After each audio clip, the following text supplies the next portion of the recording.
The Akerbeltz is a spirit from Basque mythology, also known as the black billy goat. It is commonly described as a supernatural being connected to caves, livestock, fertility, and the natural world. In older rural belief, it was sometimes treated as a protective force of animals and farms, especially goats and cattle, and in some households a black goat was kept in stables as a protective presence. In Christian-influenced accounts, the Akerbeltz was later reinterpreted as a demonic figure associated with witches and forbidden gatherings. These sources describe it as the central figure of witch assemblies, where it was said to lead rituals that imitated or mocked Christian practices. Some inquisitorial reports claim that offerings such as eggs, bread, and money were presented to it during these gatherings, followed by feasting, dancing, and the casting of spells. Descriptions of its appearance vary. Some testimonies recorded by inquisitors describe it as having a human face that was large and frightening, while others claim it had multiple faces or an appearance similar to a large animal, such as a dog or ox. These accounts are inconsistent and likely influenced by fear and political persecution of alleged witches in the Basque region. A well-known source for these descriptions is the work of Pierre de Lancre, an inquisitor who documented witch trials in Labourd and Lower Navarre. He recorded testimonies from accused individuals who described the Akerbeltz as a terrifying being presiding over witch gatherings. His writings present it as a central figure in supposed nocturnal rites, although historians often treat these accounts as exaggerated or unreliable. Some folklore interpretations connect the Akerbeltz to wider European mythic traditions involving horned nature spirits. It is sometimes compared in symbolic function to figures such as Dionysus or Pan, representing excess, fertility, and uncontrolled natural forces. In Basque mythology, it is also occasionally linked in contrast or similarity to other spirits, such as Mari, a major female deity associated with weather and earth forces, and Ati, a cave-dwelling red bull-like spirit. In alternative traditions, the Akerbeltz is not viewed as evil, but as a protector of animals, health, and household prosperity. In these versions, it is associated with healing livestock and ensuring fertility of herds. Its black color and goat form are seen as symbols of strength and protection rather than corruption or evil. Overall, the Akerbeltz exists in two overlapping traditions, one shaped by pre-Christian pastoral beliefs, where it functions as a protective animal spirit, and another shaped by inquisitorial and Christian accounts, where it is framed as a demonic leader of witches. These conflicting interpretations have kept the figure prominent in Basque folklore and cultural memory. The Aitvaras is a household spirit from Lithuanian mythology, also known under several regional names such as Domavikas, Pukas, Aitvaras, and other variants depending on local tradition. It is closely related to similar domestic spirits in Baltic folklore, including the Latvian Pikis.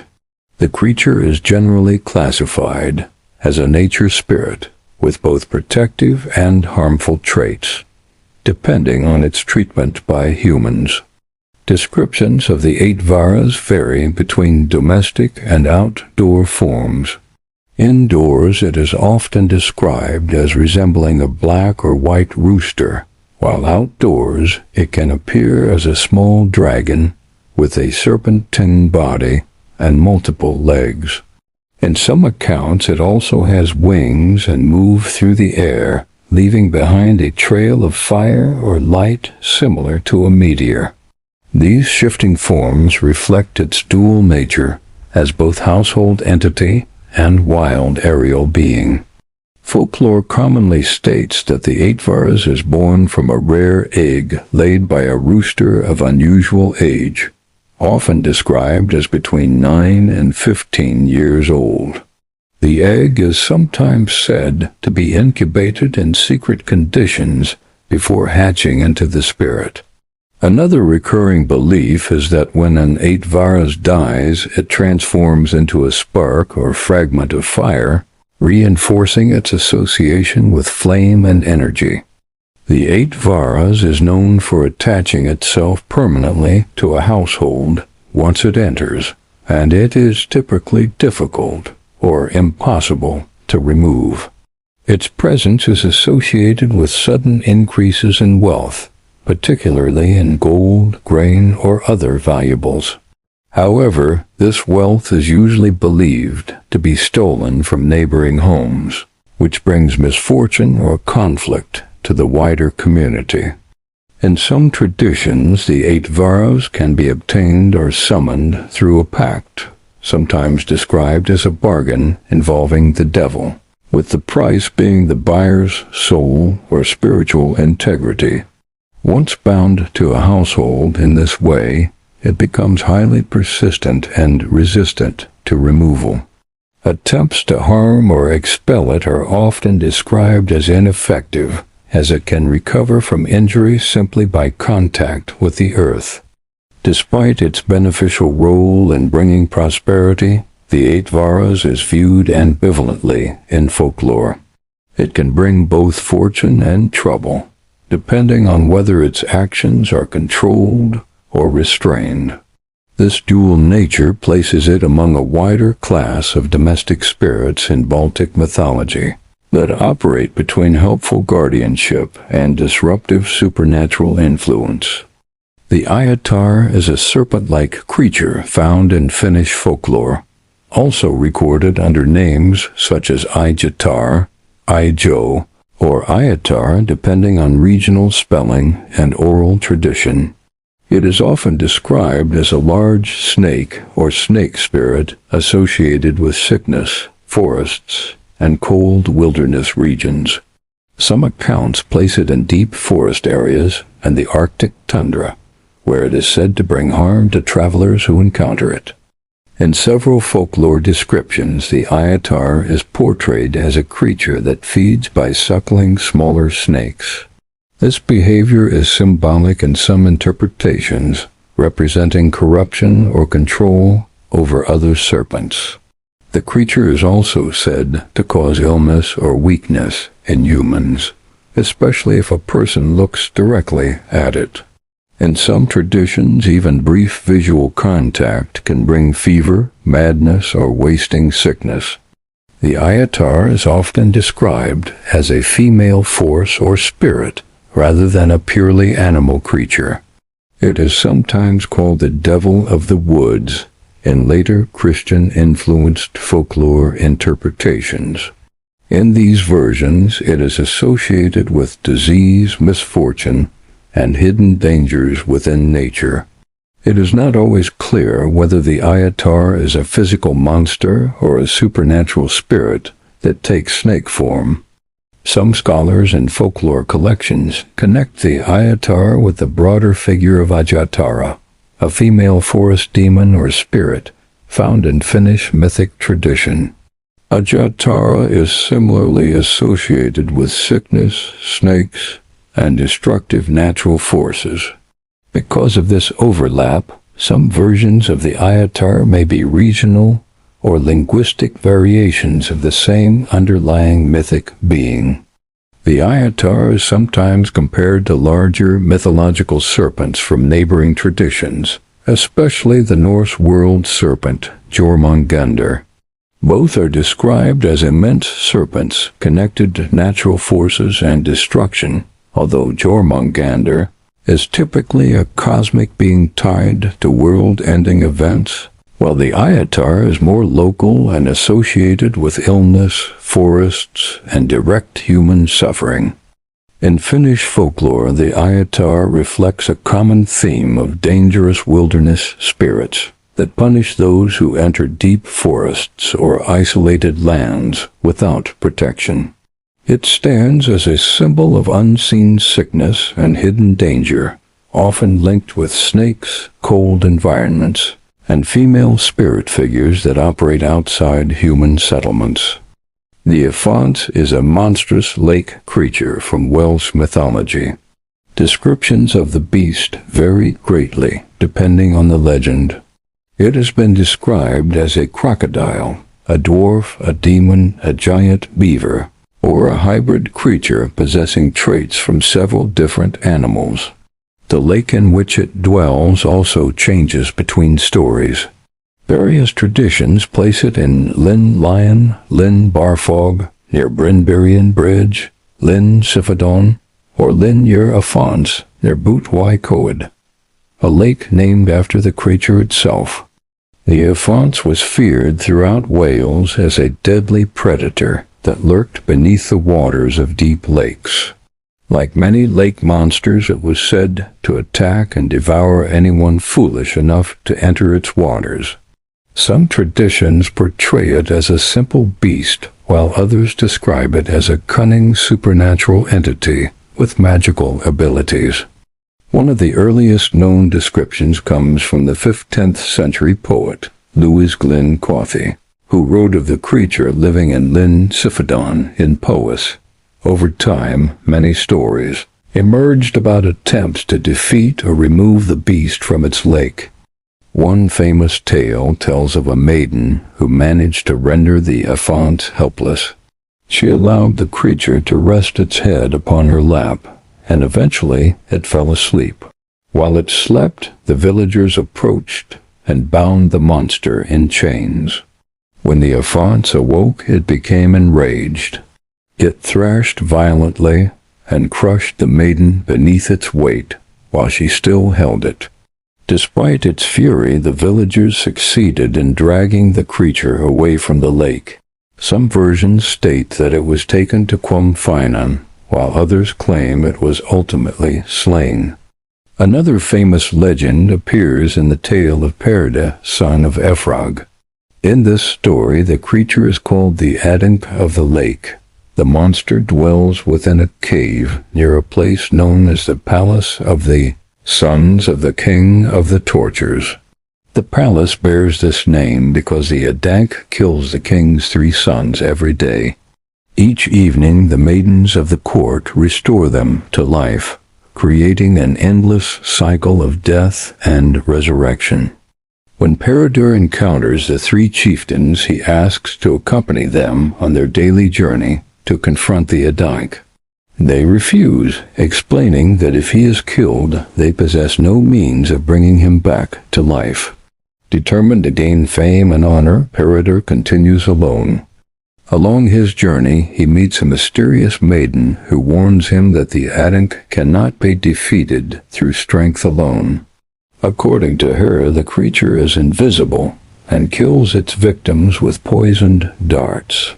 The maiden reveals herself to be the Queen of Constantinople and gives Peredur a magical seeing stone, sometimes described as an adder stone. The stone allows him to see the otherwise invisible monster. Armed with the stone, Peredur enters the cave. He locates the Afanc, pierces it with his weapon, and then beheads it. When the 3 chieftains later arrive, they declare that it had long been foretold that Peredur would be the one to destroy the creature. Some legends attribute the death of the Afanc to King Arthur instead. Near Llyn Barfog in Snowdonia, there exists a deep hoof print in stone known as Carn March Arthur, the stone of Arthur's horse. According to local tradition, this mark was left by Arthur's horse Lamre while helping drag the Afanc from the lake. The legend states that once the creature was removed from the water, it became powerless and could finally be defeated. Another tradition recorded by the folklorist Edward Williams, better known as Iolo Morgang, presents the Afanc as a creature responsible for catastrophic floods. In this version, the monster's violent thrashing caused waters to rise across Britain, drowning nearly all living people. Only 2 survivors, Dwyfan and Dwyfach, remained alive. From these 2 individuals, all later inhabitants of Prydain were said to descend. A related version of the story states that the hero Hu Gadarn used his mighty oxen to drag the Afanc from its lake. The beast struggled violently, but once removed from the water, it lost its supernatural strength. Helpless on dry land, it was finally killed. The Afanc remains one of the most famous lake monsters of Welsh mythology. Across its many legends, it appears as a ravenous predator, an invisible supernatural killer, a bringer of floods, and a powerful beast tied to heroes such as Peredur, King Arthur, and Hu Gadarn. Though its appearance and fate vary from tale to tale, the creature is consistently remembered as one of the greatest monsters of the lakes of Wales. The Allier River monster is described in modern cryptid accounts as a 3-headed aquatic creature associated with the Allier River in the French countryside. The only reported sighting is said to have occurred between 1933 and 1934, with no confirmed physical evidence or repeated observations. The account remains isolated and unclear, with uncertainty regarding whether the creature was mammalian, reptilian, or amphibious in nature. The report describes a single large water-dwelling entity with 3 heads, but later interpretations suggest that the witness may have mistaken multiple separate animals for one creature. Because of the lack of consistent evidence, some analyzers treat the case as a misinterpretation rather than proof of a single organism. Despite the limited documentation, the description has been compared to widespread European legends of multi-headed water monsters, including lake beasts and serpentine cryptids. These comparisons often lead to the Hydra of classical mythology, a many-headed serpent associated with water sources and destructive power. In Greek and Roman mythology, the Hydra, also known as the Lernaean Hydra, is a serpentine lake monster associated with the region of Lerna in the Argolid. Lerna was considered a sacred and dangerous place, often described as an entrance to the underworld, and was also connected to older mythic traditions predating Mycenaean Greece. The Hydra is traditionally described as the offspring of Typhon and Echidna, both primordial monstrous figures. It is characterized by poisonous breath and blood, both of which were lethal even at a distance. The creature is most famous for its regenerative ability, where cutting off one head would result in the growth of additional heads in its place. Different traditions vary in the exact number of heads, ranging from a small number in early art to many dozens in later literary accounts. The Hydra is most prominently featured in the myth of Heracles as the second of his 12 labors. In this narrative, Heracles travels to the swamp of Lerna and confronts the creature in its lair. Initial attempts to destroy it by cutting off its heads fail due to their regeneration. With the assistance of his nephew Iolaus, who cauterizes the decapitated necks with fire, Heracles is eventually able to prevent regrowth and destroy the creature. In some versions, he also uses a weapon blessed or provided by divine forces to remove the final immortal head, which is then buried beneath a large rock. The Hydra myth also includes the detail that Hera sent a giant crab to interfere with Heracles during the battle, which he crushed. Following its defeat, the Hydra's poisonous blood is preserved and later used by Heracles on his arrows, which become lethal weapons in subsequent myths. Ancient writers used the Hydra as a metaphor for impossible or endlessly recurring problems.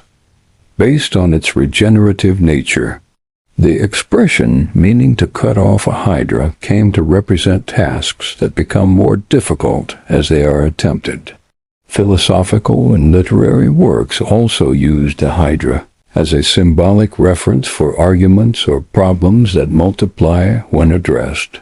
The myth appears in early Greek sources such as Hesiod, and later becomes more elaborate in Roman Hellenistic literature, with variations in head count, regeneration behavior, and combat details. Artistic depictions from early periods already show a multi-headed serpent confronted by a hero, indicating the myth was well established in visual tradition. The Hydra is also linked to older Near Eastern mythological traditions involving multi-headed serpents and dragon-like beings. Similar motifs appear in Sumerian, Babylonian, and Assyrian stories where deities defeat multi-headed monsters representing chaos or disorder. These parallels suggest that the Hydra myth may have developed within a wider cultural pattern of serpent-slaying narratives. In later interpretations, attempts were made to rationalize the Hydra as a natural phenomenon, or a group of animals misidentified as a single creature. These interpretations argue that the myth may have originated from sightings of multiple snakes in marshy environments such as Lerna. When compared to the Allier River monster, the Hydra provides a mythological framework that explains the three-headed description as part of a broader tradition of multi-headed aquatic creatures. However, the Allier River report remains geographically and historically separate, with no confirmed connection beyond thematic similarity. The avian humanoids appear across mythology, folklore, cryptid reports, and modern speculative fiction. Extraterrestrial beings with bird-like characteristics, though this usage is not part of academic classification. Sirens in later interpretations, and various sky spirits associated with storms, omens, or divine messengers. A modern case often cited in UFO literature describes an alleged encounter in France in 1962 on a rural road in the Var region. The account was later published in 1968 in the Flying Saucer Review and was based on an interview conducted by researcher Lionel Trigano with an anonymous witness referred to as Mr. S., a middle-aged garage owner. According to the report, the witness was driving at night during heavy rain when he encountered multiple figures standing in the road. The witness described the figures as bipedal beings with bird-like heads and feathered bodies. As the vehicle approached, the group reportedly split apart and moved toward the car in an aggressive manner. The witness stated that he observed them at close range through an open window before becoming alarmed and accelerating away. After continuing a short distance, the witness claimed he stopped and looked back, observing the beings moving toward a luminous object in the sky above a nearby field. The object was described as a dark blue craft shaped like two stacked discs. According to the account, the bird-like entities were drawn into the underside of the object as if pulled by a force, after which the craft emitted a sound and departed at high speed. The witness reportedly avoided public disclosure due to fear of ridicule.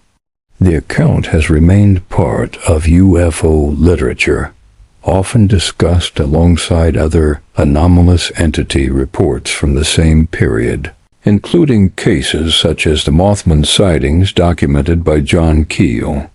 The Brownie is a household spirit from Scottish folklore.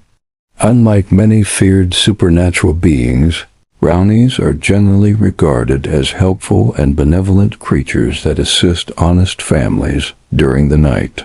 They are often described as small humanoid beings resembling tiny dwarves. Their eyes are usually coal-black, their ears pointed, and their fingers unusually long. Brownies wear simple clothing, colored in earth tones, such as brown, green, gray, and tan, allowing them to blend into their surroundings. Brownies spend much of their time wandering villages in search of households occupied by good, humble, and hard-working people. Once they find a suitable home, they quietly enter and perform chores while the residents sleep. They may sweep floors, organize rooms, repair damaged items, prepare supplies, and complete unfinished work. Some stories even claim they leave useful objects or make small improvements around the property. These spirits prefer to remain unseen and conduct all of their work during nighttime hours. If a homeowner attempts to spy on a brownie or openly acknowledges its presence, the spirit may become offended and leave permanently. Brownies perform their duties voluntarily and expect no payment. However, they appreciate gifts of food left out overnight. Traditional offerings include milk, honey, ale, porridge, and cakes. Such offerings are believed to encourage a brownie to continue visiting and helping the household. One of the strongest dislikes attributed to brownies is their hatred of cats. Many stories claim they refuse to enter homes where cats live. Other tales suggest they simply avoid working in such houses. The exact reason is rarely explained, though some traditions imply that cats can see and interfere with supernatural beings. Brownies are strongly associated with moral behavior. They favor honest, kind, and hard-working individuals, while despising liars, thieves, murderers, cheats, and other immoral people. Rather than helping such individuals, brownies may deliberately sabotage them. They are known to hide possessions, spoil food, create messes, move objects around, and play cruel tricks upon those they consider wicked. In some cases, they are said to actively torment wrongdoers until they change their behavior or leave the area entirely. Some brownies become attached to a particular household and remain there for many years or even generations. These long-term residents often dwell in attics, cellars, barns, woodsheds, or hidden corners of the home. Families who earn a brownie's loyalty are often considered fortunate, as the spirit's presence is believed to bring prosperity, cleanliness, and protection. Brownies dislike being called fairies. In Scottish folklore, they are considered distinct from other fairy beings and may react violently if referred to as such. Some stories warn that insulting a brownie in this manner can result in physical injury or long-lasting misfortune. Despite their solitary nature, brownies are known to gather periodically in remote locations. These meetings are sometimes described as resembling family reunions or councils. They often occur on isolated rocky cliffs, abandoned hillsides, deep forests, or other desolate places far from human settlements.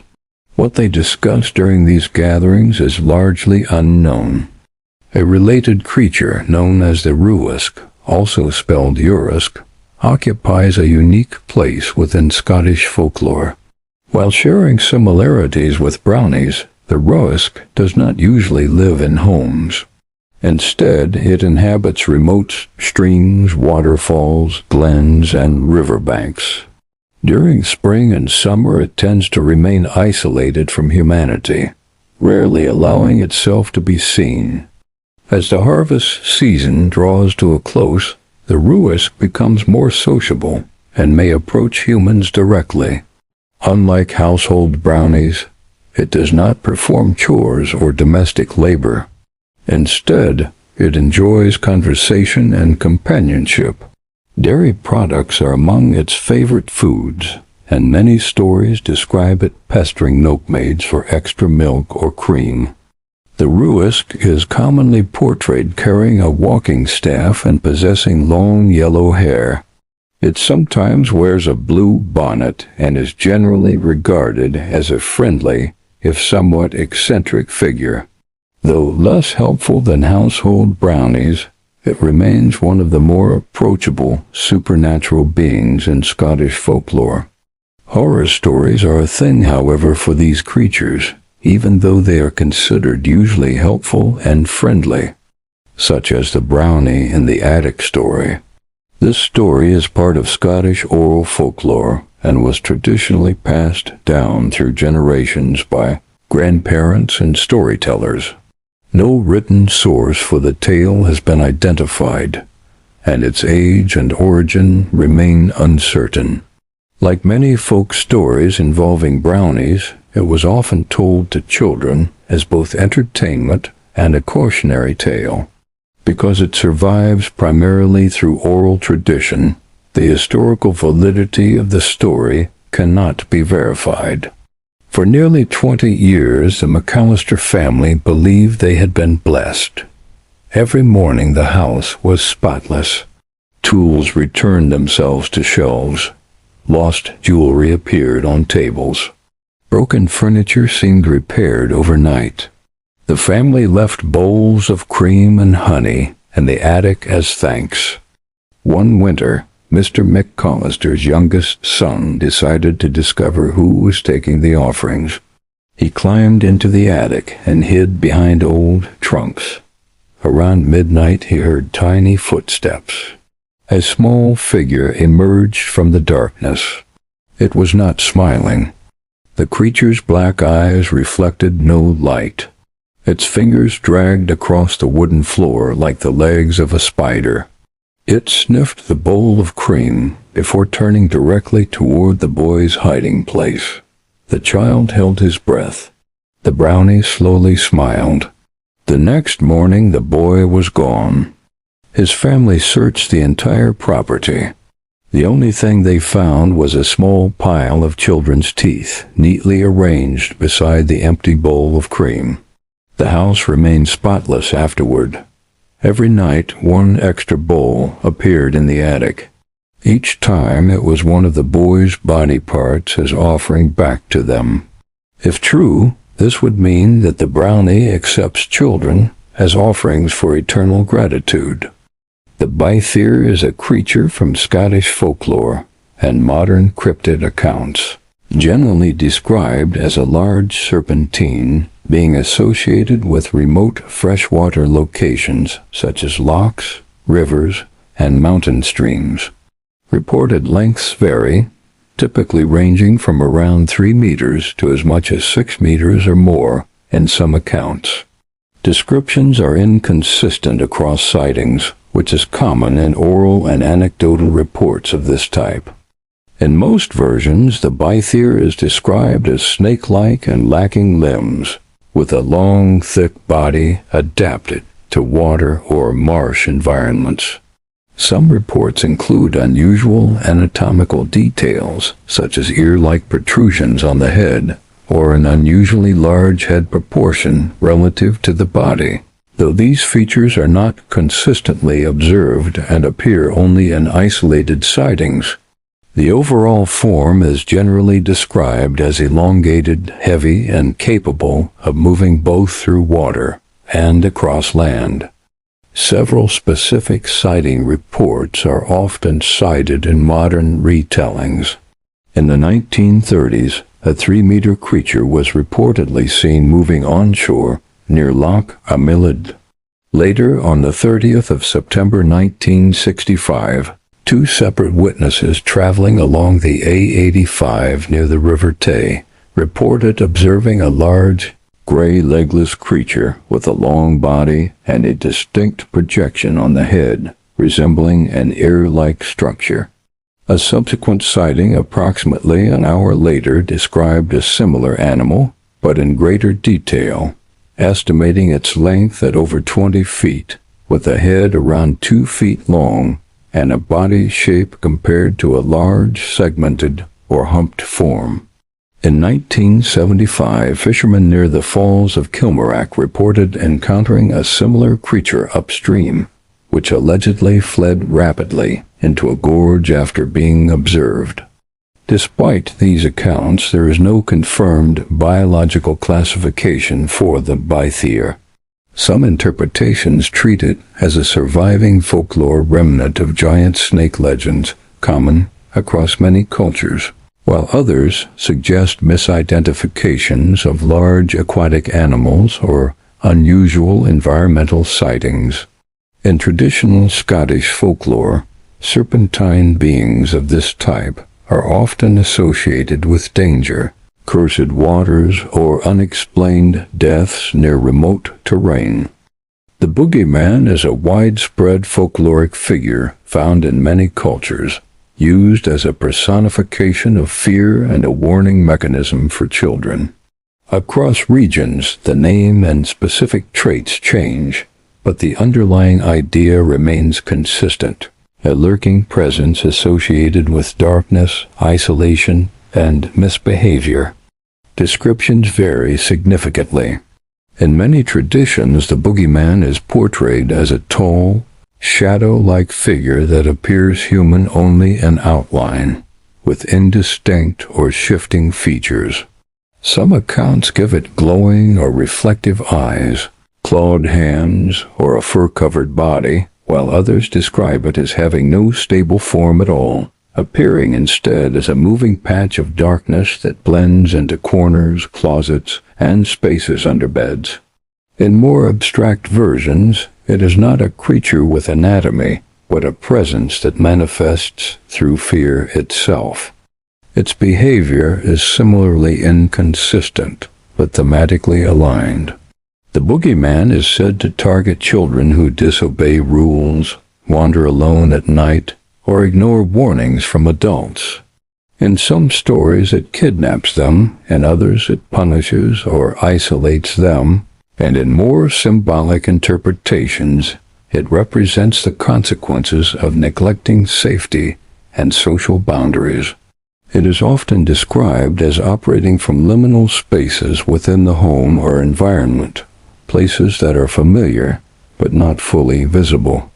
Comparable figures exist across many cultures, including El Cucay in Spanish-speaking regions and other regional variants such as Bobo or Bauk in parts of Central and Eastern Europe. Despite differences in name and depiction, these figures serve similar social functions as cautionary constructs embedded in oral tradition. The origins of the Boogeyman concept are not traceable to a single source. It is generally understood to have developed gradually through layered folklore, combining fears of darkness, unknown dangers, and the need for behavioral instruction in children. Over time, it became a flexible archetype rather than a fixed mythological being. There are no verified historical accounts or physical evidence supporting the existence of a Boogeyman. Reported sightings are generally interpreted as misperceptions, psychological responses to fear, or cultural storytelling rather than encounters with a real entity. The modern cultural interpretation of this archetype is strongly influenced by contemporary literature and film, including the Australian horror film The Babadook. In that story, a widow named Amelia raises her young son Samuel after the traumatic death of her husband during childbirth. Samuel becomes increasingly disturbed and convinced that a dark presence is living in their house, specifically a figure he identifies from a pop-up book titled Mr. Babadook. The book describes the Babadook as a tall, pale, hat-wearing creature that appears once it is acknowledged, and then becomes impossible to escape. At first, Amelia dismisses the book as fantasy and attributes Samuel's fear to behavioral issues and grief. However, the presence described in the book begins to manifest in increasingly intrusive ways: strange noises in the house, objects moving without explanation, and Amelia experiencing hallucination-like episodes that blur the boundary between perception and reality. As Amelia becomes more isolated and mentally strained, the influence of the Babadook intensifies. It is no longer limited to Samuel's fear, but becomes something that appears to attach itself to Amelia's emotional state, especially her suppressed grief and anger. The entity is not portrayed as purely external. Instead, it reflects and amplifies psychological trauma within the household. Eventually, Amelia is overwhelmed by the presence, losing control and harming Samuel in a violent episode. This marks the turning point where the Babadook is fully realized not as an external intruder, but as an internal manifestation of unresolved trauma and repression. In the final resolution, Amelia confronts the presence directly, not by destroying it, but by acknowledging it. The Babadook is confined to the basement, where it continues to exist in a controlled and contained form. Amelia and Samuel remain aware of it, and it occasionally resurfaces, but it is no longer allowed to dominate their lives. The story ends with the implication that the Babadook cannot be fully eliminated, only managed, representing grief and trauma as ongoing conditions rather than resolved events. The Bauk is a creature from Serbian folklore, described as a large, aggressive nocturnal entity associated with ambushes and sudden attacks. It is typically reported as inhabiting remote or abandoned locations, such as ruined buildings, dense forests, and other areas with minimal human presence. In traditional accounts, it waits in concealment and is said to drag victims into darkness where they are killed and consumed. Descriptions of the Bauk vary between sources, but it is most often portrayed as a large, hairy being with dark or pitch-black fur. Some reports describe it in humanoid form, walking upright in a slow, heavy, and awkward manner. Its movement is frequently characterized as lumbering and unsteady, emphasizing its weight and physical presence rather than agility. Folklore consistently presents the Bauk as a predator that hunts at night. It is said to ambush individuals who travel alone or stray too far from populated areas. Once it identifies a target, it reportedly emerges suddenly from concealment, seizing the victim and pulling them into secluded spaces where they are killed. These accounts emphasize speed in the initial attack, followed by overpowering strength. Traditional beliefs also include methods of deterrence. Bright light and loud noise are said to repel the creature or disrupt its approach. This reflects a broader pattern in Slavic folklore, where nocturnal beings are often vulnerable to illumination and sound, both of which symbolize human presence and control over darkness. The term Bauk has historically had broader linguistic use in South Slavic languages. It has been applied to various animals and creatures, including bears and spiders, and is associated with meanings related to heavy, clumsy movement or lumbering gait. In some modern interpretations, the word is also used as a general translation for imp-like or goblin-like beings in fantasy contexts. Scholars and folklorists often interpret the Bauk as a boogeyman-type figure, used historically to warn against wandering at night or entering dangerous wilderness areas. Its ambiguous description may reflect a combination of fear of predators, such as bears, misinterpreted sightings, and culturally transmitted cautionary stories intended to enforce safety. Other speculative interpretations suggest the Bauk could be part of a wider category of regional wild man traditions, sometimes compared loosely to reports of large hairy humanoids found in other cultures. However, there is no confirmed biological or historical evidence supporting its existence as a distinct species. In most analyses, the Bauk is treated as a folkloric construct, shaped by fear of darkness, isolation, and unseen movement in rural environments rather than a consistent mythological figure with a fixed narrative tradition. The basilisk is a legendary reptile from European folklore and natural history traditions, often described as the king of serpents.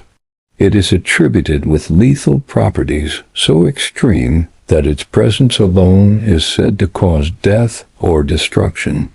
Across sources from antiquity through the medieval period, it is consistently associated with poison, death, and environmental decay. Early descriptions appear in classical works, such as Pliny the Elder's Naturalis Historia. In these accounts, the basilisk is portrayed as a small serpent, sometimes described as no longer than a few handbreadths, marked by a pale or crown-like spot on its head, resembling a diadem. Despite its size, it is said to possess overwhelming destructive power.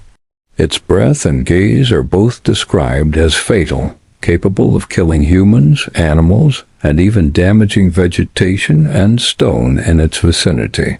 Plants were said to wither and die simply from its passage, leaving scorched or lifeless ground behind it. In Pliny's account, the basilisk's movement differs from ordinary serpents. It is described as advancing in a rigid or elevated manner, rather than slithering conventionally, reinforcing its unnatural status. It is also noted that other snakes avoid it entirely, treating it as a dominant and feared species within its environment. A recurring feature in later medieval tradition is the basilisk's vulnerability to the smell or presence of a weasel. According to these accounts, weasels were used deliberately to enter its lair, where they could defeat it despite its deadly gaze. Another traditional method of countering the creature involves the crowing of a rooster, which is said to drive it away or weaken it fatally. These contradictions, lethal power combined with specific weaknesses, became central to its symbolic structure in stories.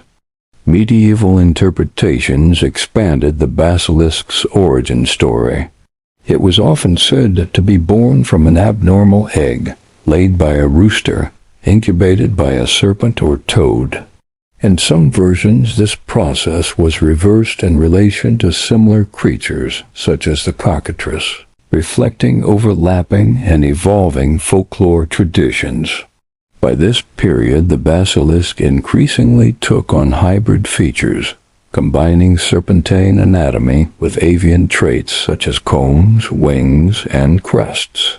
From the 12th and 13th centuries onward, theological and philosophical writers added further interpretations. Some argued that the basilisk killed not through mystical vision, but through corrupted air or poisonous vapors. Others incorporated it into alchemical frameworks, where its body parts or symbolic essence were believed to possess transformative properties. These interpretations reflected broader medieval attempts to rationalize or repurpose mythological creatures within natural philosophy. Artistic and literary depictions from the late medieval and Renaissance periods continued to expand its attributes. The basilisk was sometimes shown as a larger, more dragon-like creature capable of killing through gaze, breath, voice, or even indirect contact. Some accounts suggested that objects touched by a victim could become lethal themselves. Protective measures also became more elaborate, including the use of mirrors, which were said to reflect the creature's gaze back upon itself, causing its own death. Over time, the basilisk became a widely recognized symbolic creature, representing absolute danger and corruption. It appears in heraldry, civic symbolism, and literature, including works such as Chaucer's Canterbury Tales, where its name is referenced in altered form. In some European traditions, it became associated with specific cities and emblems, including the Swiss city of Bassajaun. Modern interpretations often link basilisk legends to real-world snakes, particularly venomous species such as cobras and king cobras, which can rear upright and display hooded markings resembling crowns. Spitting cobras capable of projecting venom toward the eyes of predators are also cited as possible biological inspiration for the myth. These parallels are speculative but frequently discussed in comparative mythology as potential natural sources for the basilisk's attributes. Across all periods, the basilisk remains a figure defined by contradiction. It is small yet catastrophic, visible yet deadly at a glance, and biologically described, yet consistently placed beyond normal animal classification. Its persistence across centuries reflects its role less as a zoological claim and more as a concentrated symbol of lethal, unavoidable danger. The Basajaun, meaning Lord of the Woods, and its female counterpart, Basander, meaning woodswoman, are figures from Basque mythology described as large humanoid beings inhabiting deep forested regions. They are typically depicted as extremely tall, heavily covered in hair, and dressed in animal skins. In most descriptions, they carry wooden staffs and possess an appearance that blurs the boundary between human and wild animal. Traditional accounts describe them as beings ranging from roughly 9 to 16 feet in height, with long hair and beards extending down to the knees. Despite their intimidating appearance, they are generally regarded in folklore as protective spirits of the forest and livestock. Shepherds believed that the presence of a Basajaun could repel wolves, which were the primary predators of sheep in mountainous regions. In many stories, Basajaun act as guardians of flocks, roaming the wilderness and alerting humans to danger. They are sometimes said to produce whistles or loud calls before storms, warning shepherds so they can secure their animals. In this role, they function as intermediaries between the natural world and human settlements, enforcing a kind of balance in the mountain environment. Some traditions also attribute cultural knowledge to the Basajaun. They are described as skilled in early forms of agriculture and craftsmanship, including the creation of tools such as saws, mill components, and metalworking techniques. In these accounts, humans learn essential technologies by observing or receiving indirect instruction from these forest beings. Alongside the benevolent tradition, there are also more ambiguous or hostile narratives. One regional tale describes two wild, hairy humanoids living near Beithir et Aiatar in the Ariège region of France, known as the Aiatar. These figures are said to have occasionally abducted a shepherdess before being eventually killed by villagers through deception. This variation reflects the broader dual nature of forest giant myths, where beings can be either protective or dangerous, depending on the source. Modern cryptid reports from the Pyrenees region have occasionally been compared to the Basajaun myth. In 1979, workers in Huesca province reported observing a large ape-like figure in a tree, which reportedly vocalized animal-like sounds before throwing a tree trunk at them. In 1994, a climber in the same region reported a reddish, ape-like creature moving rapidly through the trees and emitting high-pitched vocalizations. These accounts are not verified and remain part of local folklore interpretation rather than documented zoological evidence. Some modern hypotheses suggest that the Basajaun myth may have originated from early human encounters with archaic hominins such as Neanderthals, based on physical descriptions and associations with forest environments. This interpretation remains speculative and is not supported by direct archaeological confirmation, but it is sometimes discussed in comparative anthropology due to similarities in appearance and environmental overlap. Overall, the Basajaun occupies a dual role in Basque tradition as both protector and wilderness outsider, embodying the tension between human society and the untamed forest. The Bar Juchne, also referred to in some traditions as Bar Juchne, is described in Jewish textual sources as an enormous bird-like creature of near incomprehensible scale. It is most commonly associated with Talmudic literature, where it appears in brief but highly consequential references rather than sustained narrative cycles.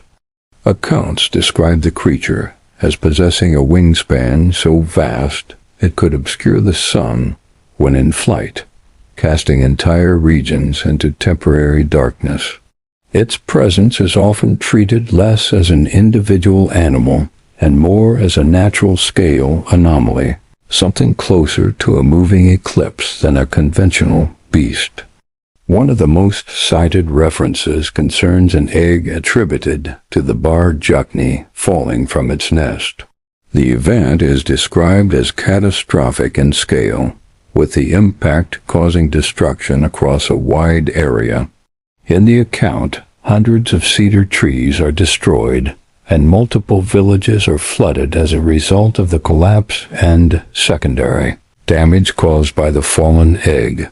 The text itself includes a dispute over interpretation, where later commentary suggests the egg may have been damaged or rotten rather than intentionally released, reducing the event from deliberate action to accidental structural failure. The Bar Juchne is also occasionally placed within a broader mythological framework, alongside other colossal beings such as Behemoth and Leviathan, particularly in eschatological interpretations. In these traditions, the remains of these creatures are reserved for a future feast associated with the end of days, where they are symbolically consumed as part of a final divine reconciliation narrative. Comparative folklore often places the Bar Juchne in the same conceptual category as other giant sky creatures found across cultures, including the ROC and similar legendary birds described in Middle Eastern and South Asian traditions. In modern speculative interpretation, these parallels are sometimes used to argue for the possibility of surviving prehistoric aerial animals, though such claims are not supported by mainstream zoology or paleontology. Within academic religious studies, the Bar Juchne is generally treated as symbolic or allegorical in nature, representing overwhelming scale, cosmic power, or theological concepts of destruction and renewal, rather than a literal biological entity.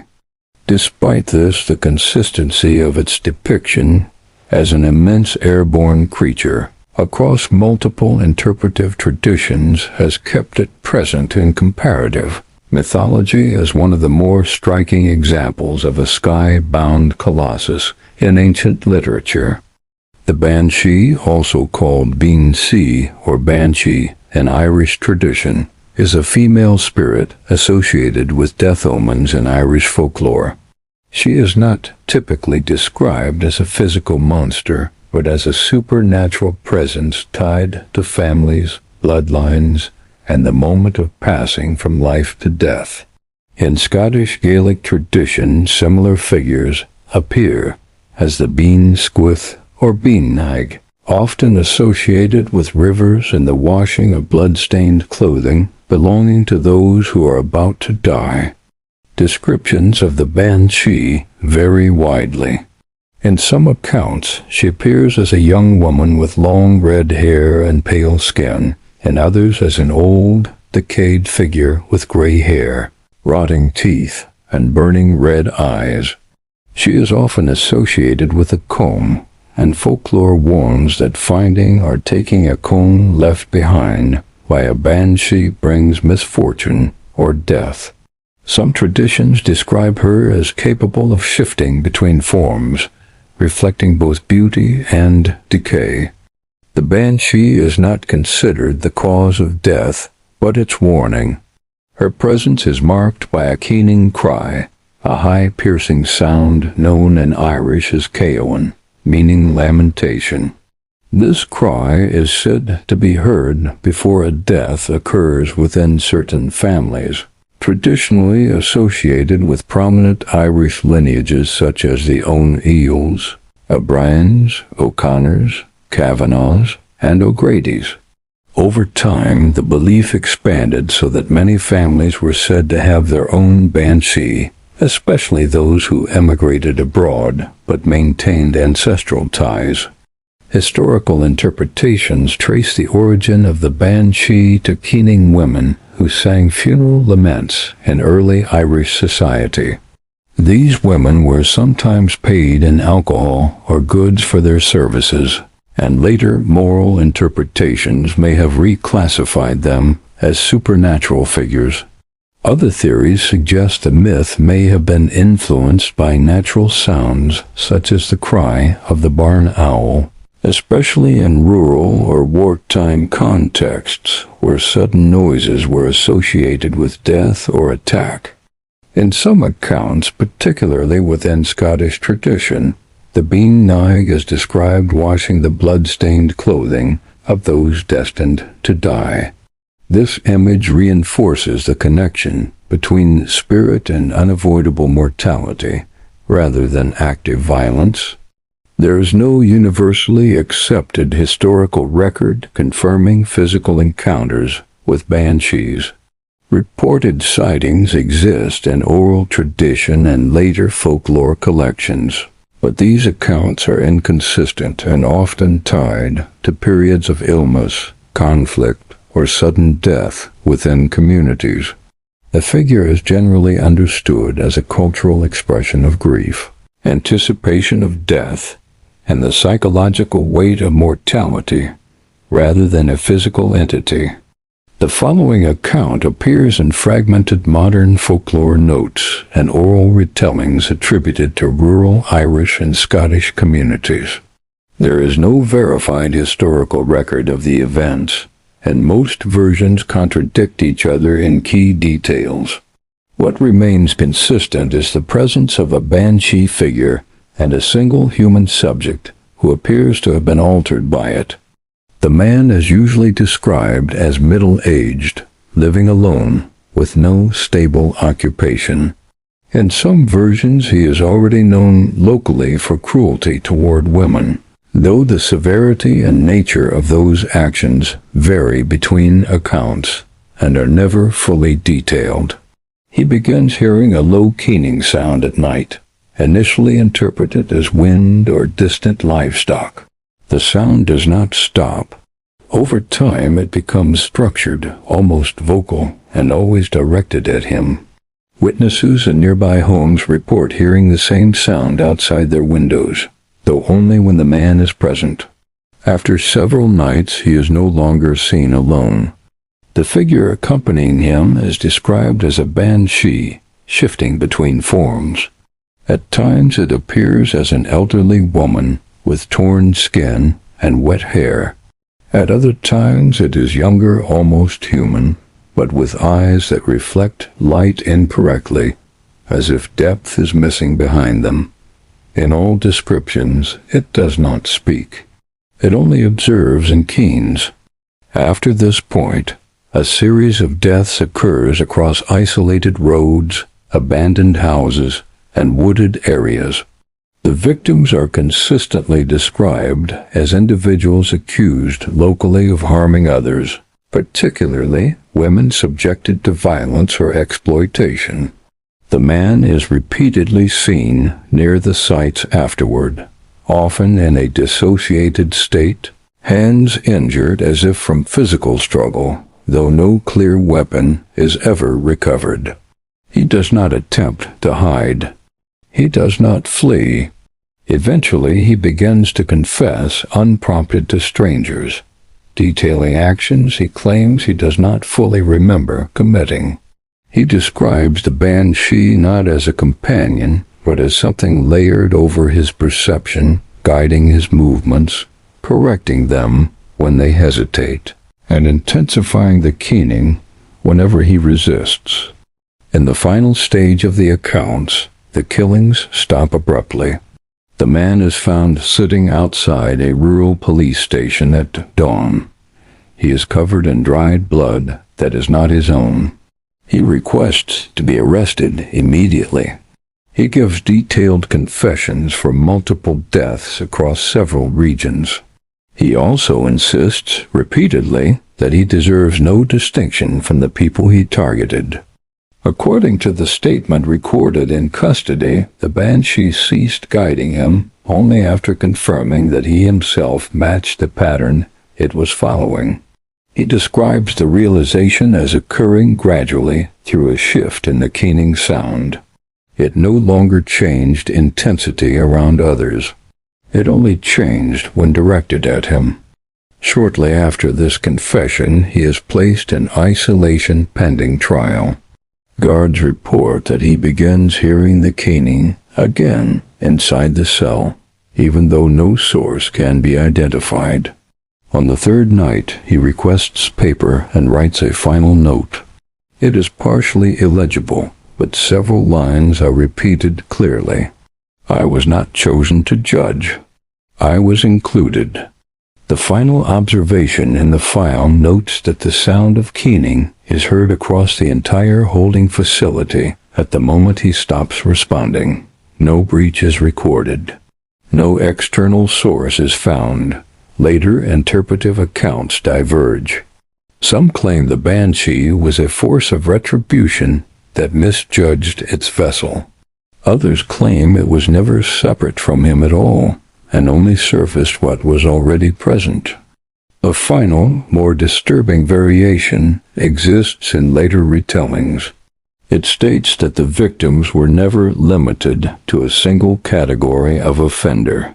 Alongside those accused of violence toward women, there were also individuals accused of cruelty toward children and animals, including several cases involving neglect and deliberate harm. In this version, the pattern was not moral alignment, but perceived corruption, and the keening did not distinguish between them.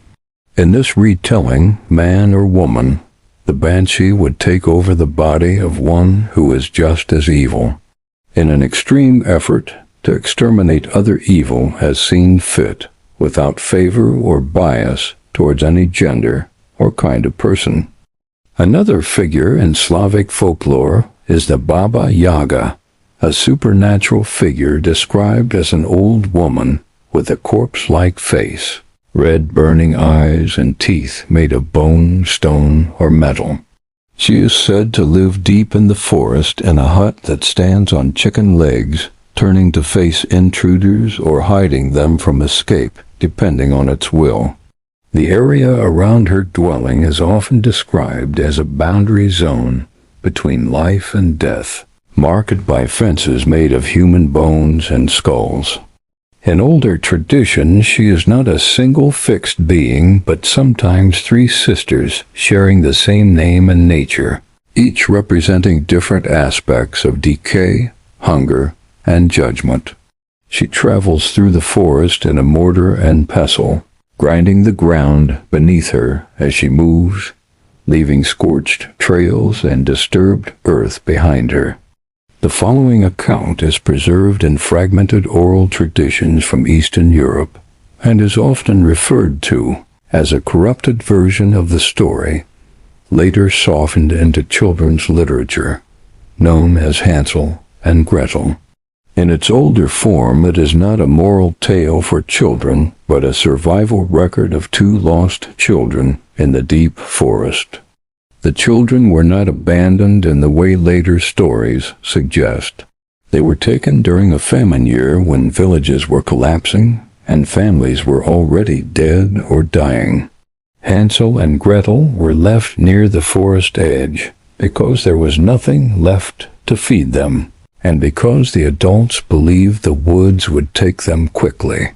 They did not find a house made of candy. They found the hut of Baba Yaga. It stood on bent chicken legs that cracked and shifted like broken joints. The walls were not made of wood or bread, but of darkened bone plastered together with something thick and dried. The fence around it was not decorative.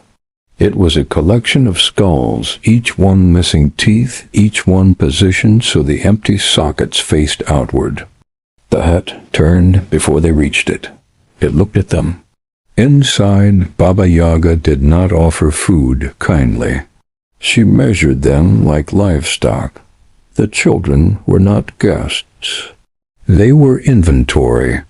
Hansel was kept alive longer because he was stronger. He was fed meals that tasted wrong, meat too soft and warm, broth that carried iron taste and fragments that should not have been there. Gretel was kept nearby, but separated, forced to hear everything without seeing. At night, the forest would scream. Not animals, people.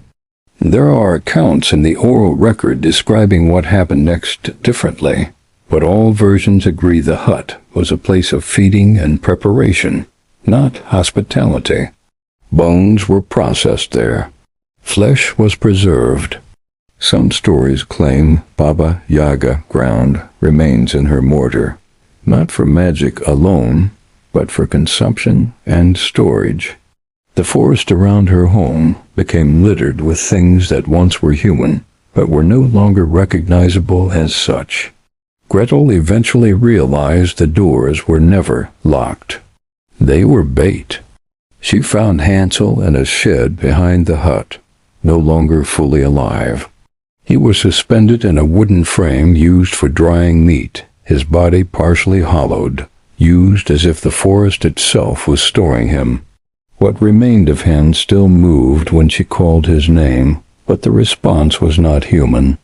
It was imitation. Gretel escaped when Baba Yaga left for the deeper forest. The hut did not try to stop her. It only watched. Some versions of the story say she survived. Others say she was found later wandering without speech, carrying something heavy wrapped in cloth that she refused to drop until her death. No rescuers were ever recorded.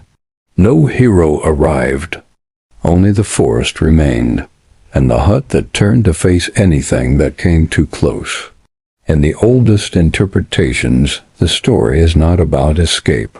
It is about what the forest keeps. The Bukavac is a creature from Slavic folklore, primarily associated with the historical region of Srijem, which today spans parts of eastern Croatia and northern Serbia. Traditions concerning the creature were especially common near marshes, lakes, ponds, and slow-moving waterways where people often encountered unexplained sounds during the night. Descriptions of the Bukavac are relatively rare and inconsistent. The most common depiction portrays it as a large six-legged monster with twisted horns and a powerful body adapted for life in and around water. According to folklore, it spends most of its existence hidden beneath the surface of lakes, pools, and rivers, emerging only after dark. The creature's name is believed to derive from the Slavic word buka, meaning noise or uproar. This reflects one of its most notable characteristics. Witnesses claimed that before an attack, the Bukavac would produce loud, unnatural sounds that echoed across the water and surrounding countryside. These noises were often described as terrifying roars, bellows, or cries, unlike any known animal. Folklore states that once the Bukavac emerged from the water, it would attack people and livestock.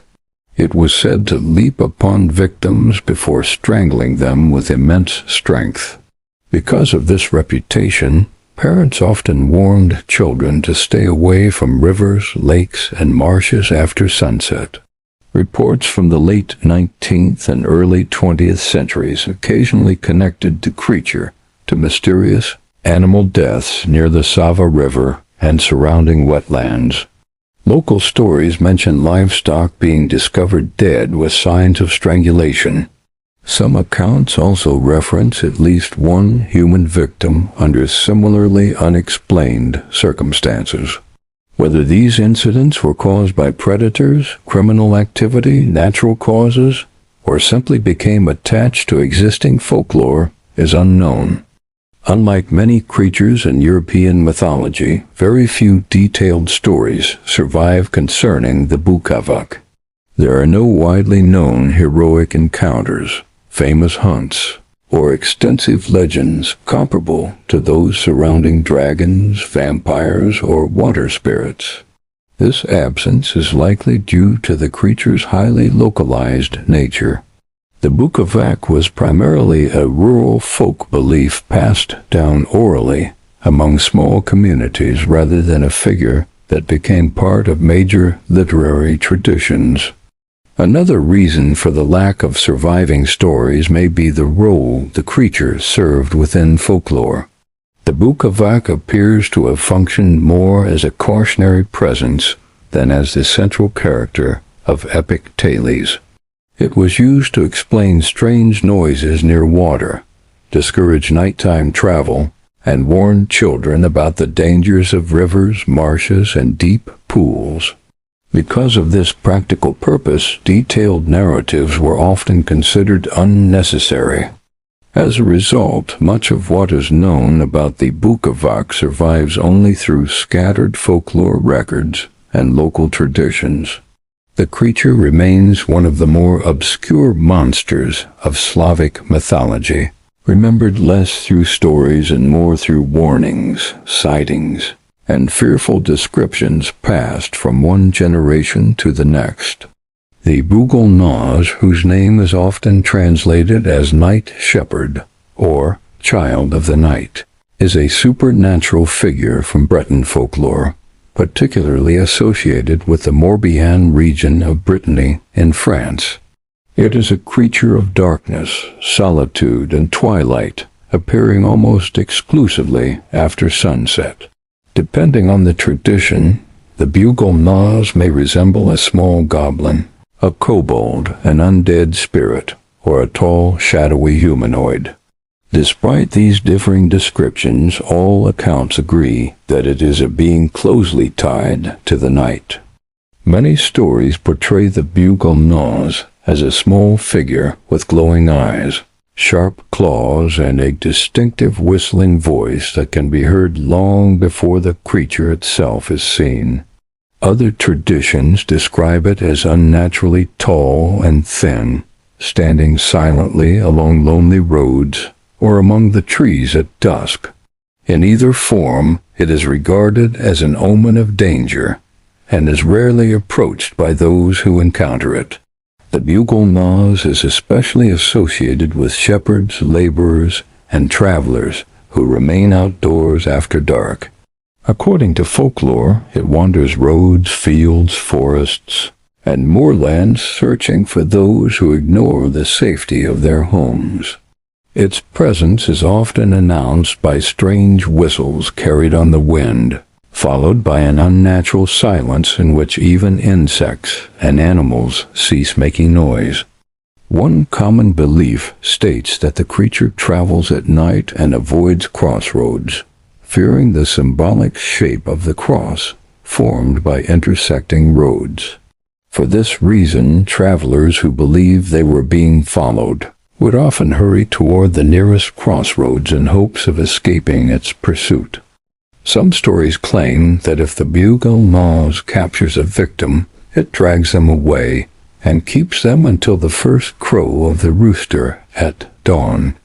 At that moment, the victim is drowned, whether in a river, pond, marsh, or even a puddle that should have been far too small to claim a human life. In many accounts, the body is never recovered. Although generally feared, a few traditions portray the Bugul Noz as a grim protector. In these stories, its frightening appearance serves as a warning meant to keep people indoors during dangerous nighttime hours. However, even these interpretations rarely describe it as kind. At best, it is a harsh guardian whose methods inspire terror rather than comfort. One story stands out called The Last Whistle. An old Breton tale tells of a shepherd named Jan who ignored every warning about the Bugul Noz. One autumn night, while searching for a missing lamb on the moors, he heard a whistle drifting through the fog. It sounded almost human, almost sad. He followed it. The next morning he stumbled back into the village covered in mud and blood. Deep scratches ran across his chest. His fingernails were torn away. When villagers asked what happened, he only whispered one sentence. It wasn't alone. The following night, the whistle returned. So did Jan. He left his cottage carrying a lantern and never came back. 3 days later, villagers found him beside a marsh. At first, they thought he was sleeping. Then they saw what remained of him. His legs had been pulled apart at the hips. His ribs were exposed through strips of torn flesh. One arm was missing completely. His jaw hung open, broken and twisted, as though something had forced it wider than humanly possible. The strangest part was that his eyes were gone. Not gouged out. Gone. The sockets were perfectly empty and filled with black marsh water. Around the corpse were hundreds of footprints belonging to a small barefoot creature. Every print led toward the body. None led away. As the villagers prepared to recover the remains, they heard whistling, soft, nearby. They turned toward the marsh. Standing among the reeds was a tall figure wrapped in darkness. Its eyes glowed like embers. Its claws were wet with blood. No one moved, no one spoke. Then the rooster crowed from the distant village. The figure vanished. When the men looked back at Jan's corpse, it was gone. Only a pool of blood remained. To this day, parents in parts of Brittany warn their children never to follow whistling in the fog. They say the Bugul Noz is always searching for company, and if it takes you before dawn, the marsh will return what is left of you, if it is feeling generous. The Behemoth is a giant land creature described in Jewish literature, including the Hebrew Bible, particularly the Book of Job. The term Behemoth in Hebrew can function as a plural or collective term for large animals of the land, often understood as representing immense, untamed terrestrial power. In the narrative tradition, Behemoth is presented alongside other primordial beings, such as Leviathan, forming a paired contrast between land and sea monsters. In the Book of Job, Behemoth is described as a massive creature created by God, characterized by enormous strength, stability, and a body comparable in power to reinforced metal. It is said to feed on grass like an ox and to dwell in remote wetlands, reeds, and shaded areas where other animals cannot challenge it. The description emphasizes its overwhelming physical presence and its dominance over the natural world. Its tail is famously compared to a cedar tree, a detail that has generated extensive debate. Some interpretations understand this as symbolic language, emphasizing size and strength, while others attempt literal readings that identify the creature with known large animals, such as hippopotamuses, elephants, or rhinoceroses. Alternative speculative interpretations have proposed extinct prehistoric animals, such as sauropod dinosaurs, based primarily on the perceived mismatch between the tale description and modern animals. These interpretations remain controversial and are not accepted in mainstream biblical scholarship. In traditional commentary, Behemoth is often treated not as a zoological entity, but as a symbolic representation of terrestrial chaos, strength, and divine creation beyond human control. It is frequently paired with Leviathan, which represents the sea. Leviathan is a legendary sea creature found in the Hebrew Bible and later Jewish tradition. The term is commonly associated with large sea monsters or serpentine beings and has influenced later literature, art, and popular culture as a general archetype for oceanic chaos. In biblical and post-biblical texts, Leviathan is described as a vast sea serpent or dragon-like creature dwelling in the depths of primordial waters. Later Jewish traditions expand its role into eschatological narratives, where it becomes part of a divine end-of-days banquet for the righteous. In some interpretations preserved in Midrashic literature, a male and female Leviathan were originally created, but the female was slain to prevent uncontrolled proliferation, with her flesh reserved for the future feast of the righteous. Rabbinic commentary in the Talmud expands on Leviathan's scale and power, describing it as an immense being capable of stirring the depths of the sea and producing heat or turbulence that affects surrounding waters. Some accounts attribute almost cosmic properties to its presence, including luminous qualities associated with its eyes and overwhelming sensory impact on nearby observers.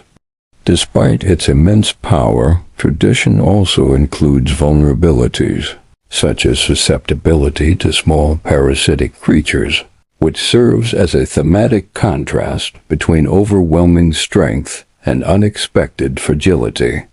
Medieval interpretations increasingly merged Leviathan with theological symbolism. It was associated with chaos, sin, and in some Christian interpretations, demonic forces. Writers such as Thomas Aquinas connected Leviathan to the concept of envy as a spiritual vice, and it later became visually associated with the Helmuth motif in medieval art, where monstrous jaws represent the entrance to damnation.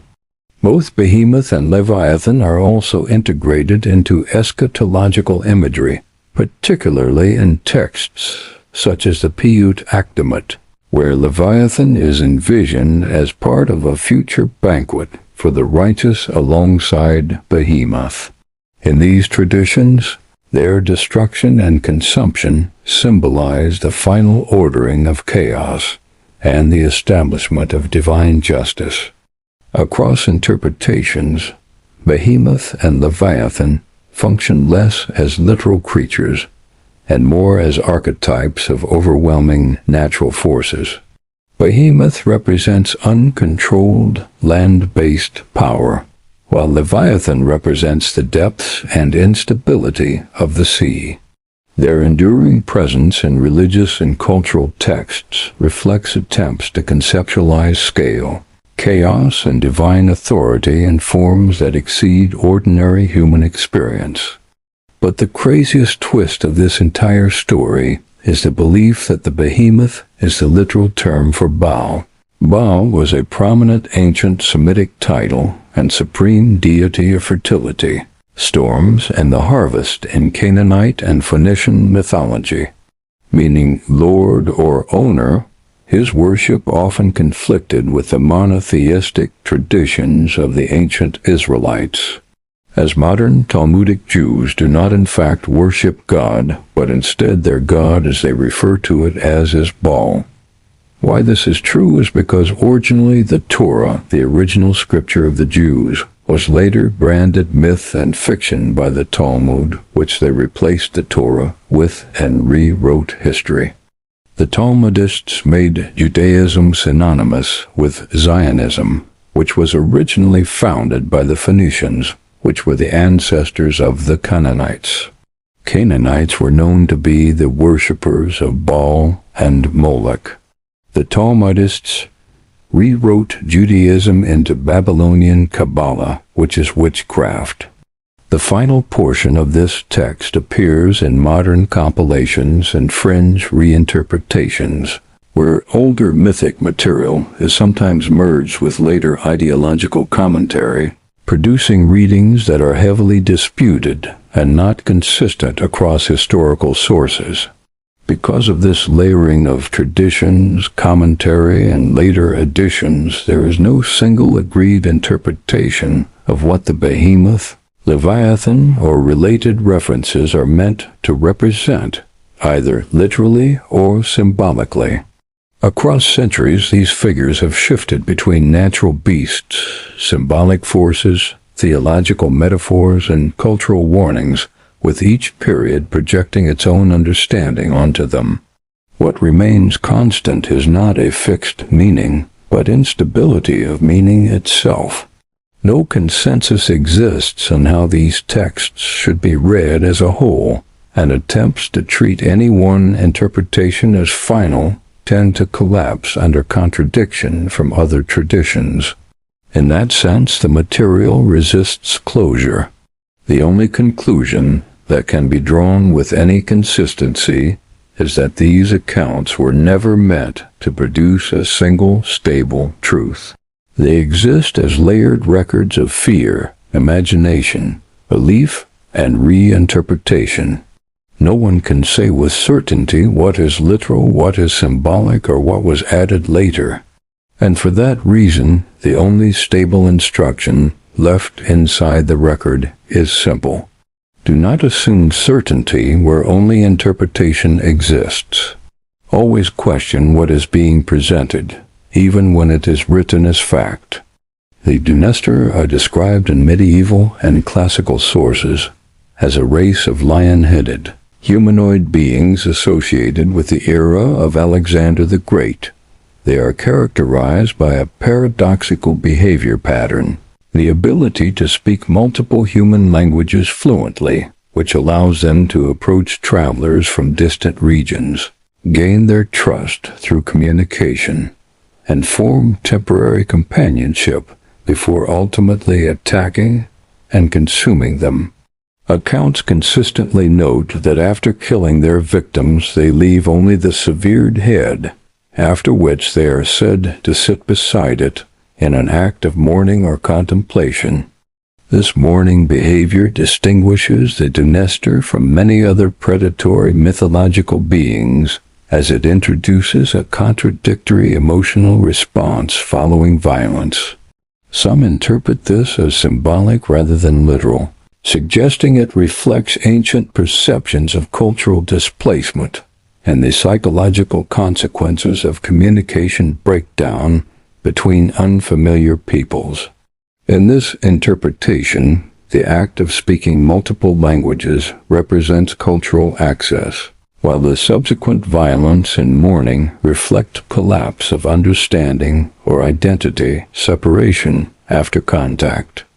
The Donestre therefore occupy a category of myth that blends physical monstrosity with behavioral ambiguity, where intelligence and empathy coexist with predation, producing an unstable narrative form that resists simple classification as either purely symbolic or purely zoological.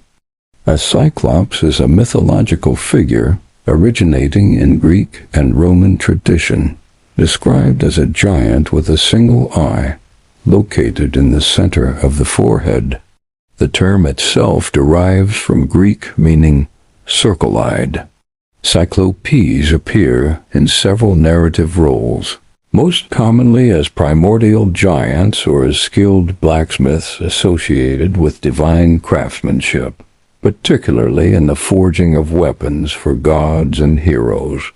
In some traditions, they are also depicted as violent or cannibalistic beings living outside structured civilization. One historical explanation for the Cyclops motif proposes that it may have originated from anatomical misinterpretation of prehistoric elephant skulls found in regions such as Sicily, Crete, Malta, and Cyprus. The enlarged central nasal cavity of these skulls could be misread as a single large eye socket, especially in populations unfamiliar with living elephants. Another interpretive layer suggests the association with blacksmiths wearing eye coverings to protect against sparks, which may have contributed to the symbolic reduction of dual vision into a single eye in mythic representation. A doppelganger is described in German tradition as a duplicate or double of a living person. The term translates approximately as double walker and is associated with the idea of an identical figure that mirrors an individual's appearance while operating independently. In many accounts, encountering one's doppelganger is considered an omen of death or misfortune. The phenomenon is typically described as highly accurate physical replication, often indistinguishable from the original person, even to close acquaintances. Some traditions describe doppelgangers as entities without reflection or shadow, suggesting a non-physical or partially incorporeal nature. Other interpretations treat them as fully physical beings capable of independent action, including social manipulation such as impersonation, deception, or disruption of personal relationships and identity structures. Reports sometimes attribute limited psychic influence to them, including the insertion of thoughts or impulses into the mind of the person they imitate. A minority of analytical explanations frame doppelganger reports as statistical convergence, where large populations make the existence of near-identical individuals increasingly likely, with some estimates suggesting multiple close physical matches per person globally. This does not fully account for the mythic element of behavioral duplication or the associated omen interpretation, which remains embedded in cultural accounts rather than purely biological explanation. A centaur is a creature from Greek mythology, described as a hybrid of human and horse.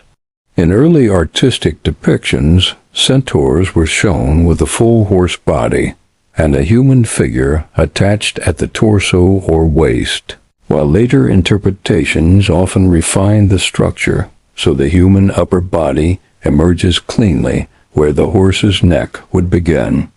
This dual composition placed them in a symbolic position between civilization and untamed nature, reflected in mythological narratives where they appear both as violent, chaotic beings and as figures capable of wisdom or instruction, depending on the story tradition. In origin myths, centaurs are inconsistently described. In some accounts they descend from Ixion and Nephili, while in others they are linked to Centaurus, associated with Magnesian Mars, producing a lineage that ties them to both divine deception and natural reproduction. This ambiguity in origin reflects how centaurs function across mythological geography, appearing primarily in regions such as Thessaly, Mount Pelion, Arcadia, and southern Laconia, where they are placed at the edges of human settlement and cultural control. A unicorn, by contrast, is generally defined as an animal resembling a horse or similar quadruped, bearing a single horn projecting from the center of the forehead. Across global traditions, the form varies significantly. Indian traditions describe a more wild antelope-like creature inhabiting remote mountainous regions. Chinese accounts present composite beings assembled from multiple animal traits with a softer, less aggressive horn structure.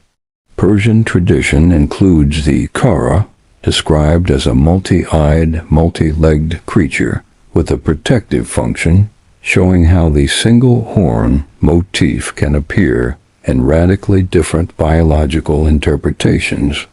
In European medieval accounts, unicorns are smaller than horses and often combine traits of deer, goat, and horse anatomy, rather than the uniform equine form popularized in later art. Later historical interpretation often conflates unicorn descriptions with real animals, such as rhinoceroses or misidentified horned mammals, particularly through trade in animal horn artifacts like narwhal tusks, which were widely circulated as supposed unicorn horns in medieval markets. Over time, the unicorn stabilized into a standardized symbolic form in modern fantasy, while earlier variations were absorbed into folklore and reinterpretation, rather than maintained as distinct biological categories. The Kraken is a colossal legendary sea monster said to dwell off the coasts of Norway, Iceland, and Greenland. In 2012, scientists discovered a giant squid that corresponded to the physical description of the Kraken, using deep-sea exploration with special lighting displays designed to attract large predators. The sheer size and fearsome appearance attributed to the Kraken have made it a common, ocean-dwelling monster in various fictional works. The Kraken is also one of the largest, if not the largest, cryptid that may have ever existed, and is one of the few creatures in the massive category. The 13th century-old Icelandic Greyr Odds saga tells of two massive sea monsters called Hafgusi, Sea Mist, and Lingbacker, Heatherback. The Hafgufa is believed to be a reference to the Kraken. Whales are the biggest animals in the world, but the Hafgufa is the greatest monster occurring in the water. It is its nature that it swallows men, ships, whales, and everything it can reach. It is submerged both by day and night, and when it lifts its head and nose above the surface, it stays there, at least until the turn of the tide. It is possible that the Kraken could have been early sightings of a colossal squid. Kraken dung has been found on the shores by Vikings, but it has been proven to be amber. The legend may actually have originated from sightings of real giant squid that are variously estimated to grow to 13 to 30 meters, 43 to 100 feet in length, including the tentacles. These creatures normally live at great depths, but have been sighted at the surface and have reportedly attacked ships. In maritime folklore, Davy Jones is not a documented historical person, but a symbolic figure used by sailors to describe the dangers of the sea. Davy Jones' locker refers to the ocean floor as the resting place of drowned sailors and lost ships, functioning as a metaphor for maritime death rather than a literal destination. Within later sea legends, the Kraken becomes associated with this concept through the idea of a vast deep-sea force responsible for dragging ships into the depths. In these accounts, the Kraken is not a companion or servant of Davy Jones, but an independent embodiment of the ocean's destructive capacity, with Jones acting as a personification of the final outcome of sinking rather than a controller of the creature itself. The modern linkage between Davy Jones and the Kraken largely comes from later literary and cinematic traditions, where separate maritime myths were merged into a single narrative structure. In that interpretation, the Kraken functions as the mechanism of destruction, while Davy Jones represents the sealed fate of anything taken by the sea. This synthesis does not originate from a single historical record, but from the gradual layering of sailor superstition, oral storytelling, and later fictional adaptation into a unified mythic system about the ocean's depth and what is lost within it. The Harpy is a mythological hybrid creature originating in ancient Greek tradition, typically depicted as a fusion of avian and human form. Standard descriptions present the body of a large bird, often vulture or eagle-like, combined with the head or upper facial structure of a woman. The name derives from the Greek harpouia, meaning snatcher or swift robber, reflecting its association with sudden removal, violent wind motion, and predatory interruption. In early Greek cosmology, harpies are initially described less as monsters and more as wind spirits, associated with abrupt gusts and atmospheric disturbance. Over time, this interpretation shifts toward a more concrete, monstrous form, in which they are rendered as winged female figures with talons, beaks, or sharp features, and elongated hair, often emphasizing speed, aggression, and unpredictability.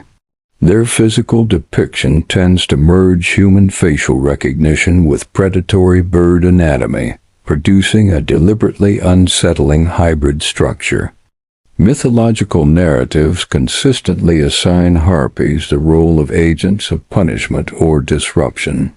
They are frequently portrayed as stealing food, contaminating sustenance, or removing individuals suddenly, often in contexts involving divine retribution. In the Argonaut myth cycle, they are responsible for tormenting the prophet Phineas by repeatedly depriving him of nourishment, reinforcing their symbolic link to deprivation and inescapable pursuit. In later literary traditions, this function expands into broader roles as instruments of punishment for moral transgression or excessive pride.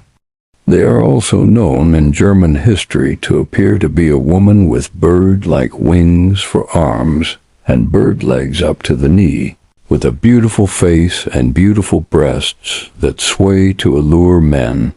However, in German tradition, the harpy, once it lures the man, snatches him from the sky, taking him back to her nest where she forces him to breed with her to produce eggs. Later, once confirming she has been fertilized, she devours the man's testicles to ensure he does not run off due to his injury, and to also ensure he cannot spend his seed to any other harpy or woman. Once her eggs hatch, her young eat their father that she keeps alive through force-fed honey and beeswax. Across artistic history, harpies appear in sculpture, vase painting, and literary works, often used as visual shorthand for chaos, loss, or divine enforcement. Later European literature continues this symbolic usage, while modern fantasy media reinterprets them as aerial predators inhabiting isolated or hostile environments, emphasizing their mobility and aggression rather than their original role as wind manifestations.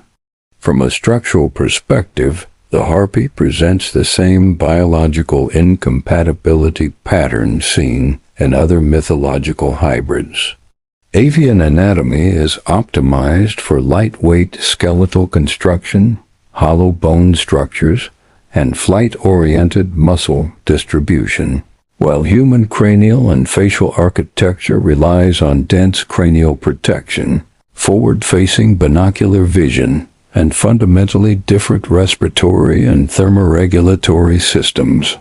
The integration of these systems into a single functional organism introduces contradictions in weight distribution, energy expenditure, and structural support that are not resolved in any known vertebrate lineage.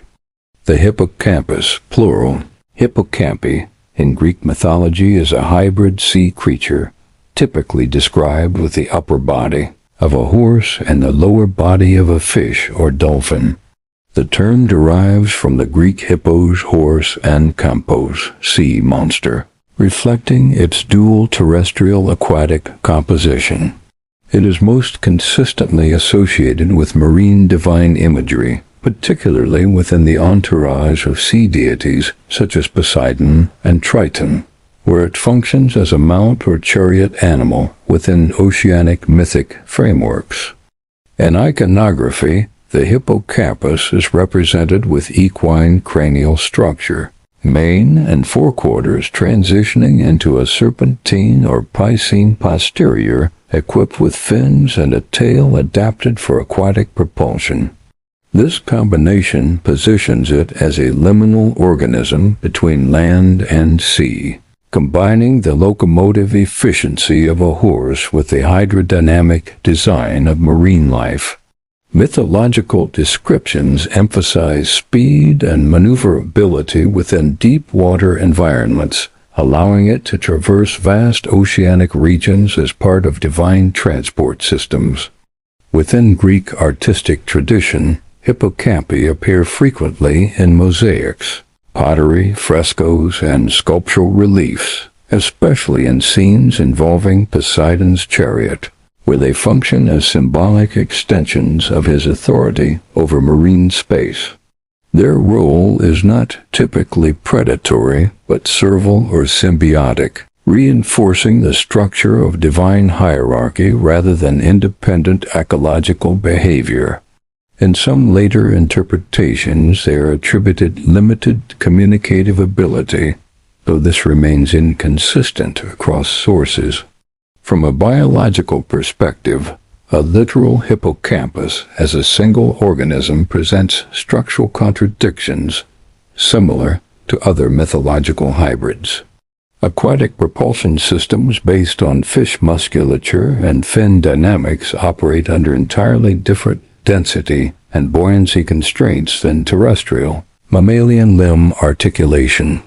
A horse's skeletal and muscular framework is adapted for weight-bearing and ground locomotion, requiring gravity-dependent load distribution, whereas fish locomotion depends on lateral muscular oscillation and fluid resistance optimization. The integration of these systems into a unified organism would require simultaneous adaptation to opposing physical environments without transitional compromise. Respiratory requirements further complicate the model, as mammalian pulmonary systems are air-dependent while aquatic organisms rely on gill-based oxygen extraction. Maintaining both functional systems at full efficiency would exceed known biological scaling limits for vertebrate organisms. As a result, the hippocampus is most consistently interpreted as a mythological synthesis of two dominant environmental domains rather than a feasible biological construct. Its structure reflects conceptual bridging between land and sea within Greek cosmology, rather than a stable organism capable of independent survival under unified physiological constraints. Griffins are mythological composite creatures traditionally described as a fusion of eagle and lion, combining the aerial dominance and visual acuity of a raptor with the terrestrial strength and territorial power of a large feline. In most classical depictions, the creature bears the head and wings of an eagle and the body of a lion, with variations across artistic and regional traditions altering limb structure, ear shape, and feather distribution. Some older representations invert or hybridize these traits further, producing leonine forelimbs or extended avian facial features, indicating that the concept was never fully fixed, but instead developed through layered cultural transmission. Historically, Griffin imagery appears across multiple ancient civilizations, including Egyptian, Persian, and Greek contexts, with some of the earliest artistic forms traced to Bronze Age Crete. In Achaemenid Persian tradition, the griffin is explicitly framed as a protective entity, associated with the defense of sacred or valuable spaces against corruption, deception, and unseen threat. This protective function remains consistent across later Greek and Central Asian interpretations, where griffins are frequently positioned near treasure, sacred sites, or symbolic centers of power, reinforcing their role as guardians rather than active predators within mythic structure. Later variations introduce related or derived forms such as hippogriffs, leogriffs, yali, and other hybrid constructs. The hippogriff, for example, combines equine and avian traits, emphasizing speed and extended flight capacity, while medieval accounts occasionally assign it near limitless range of movement, including traversal across vast distances in short periods. Some folkloric and later literary traditions even extend its range into cosmic scale narratives, reflecting symbolic exaggeration rather than fixed zoological description.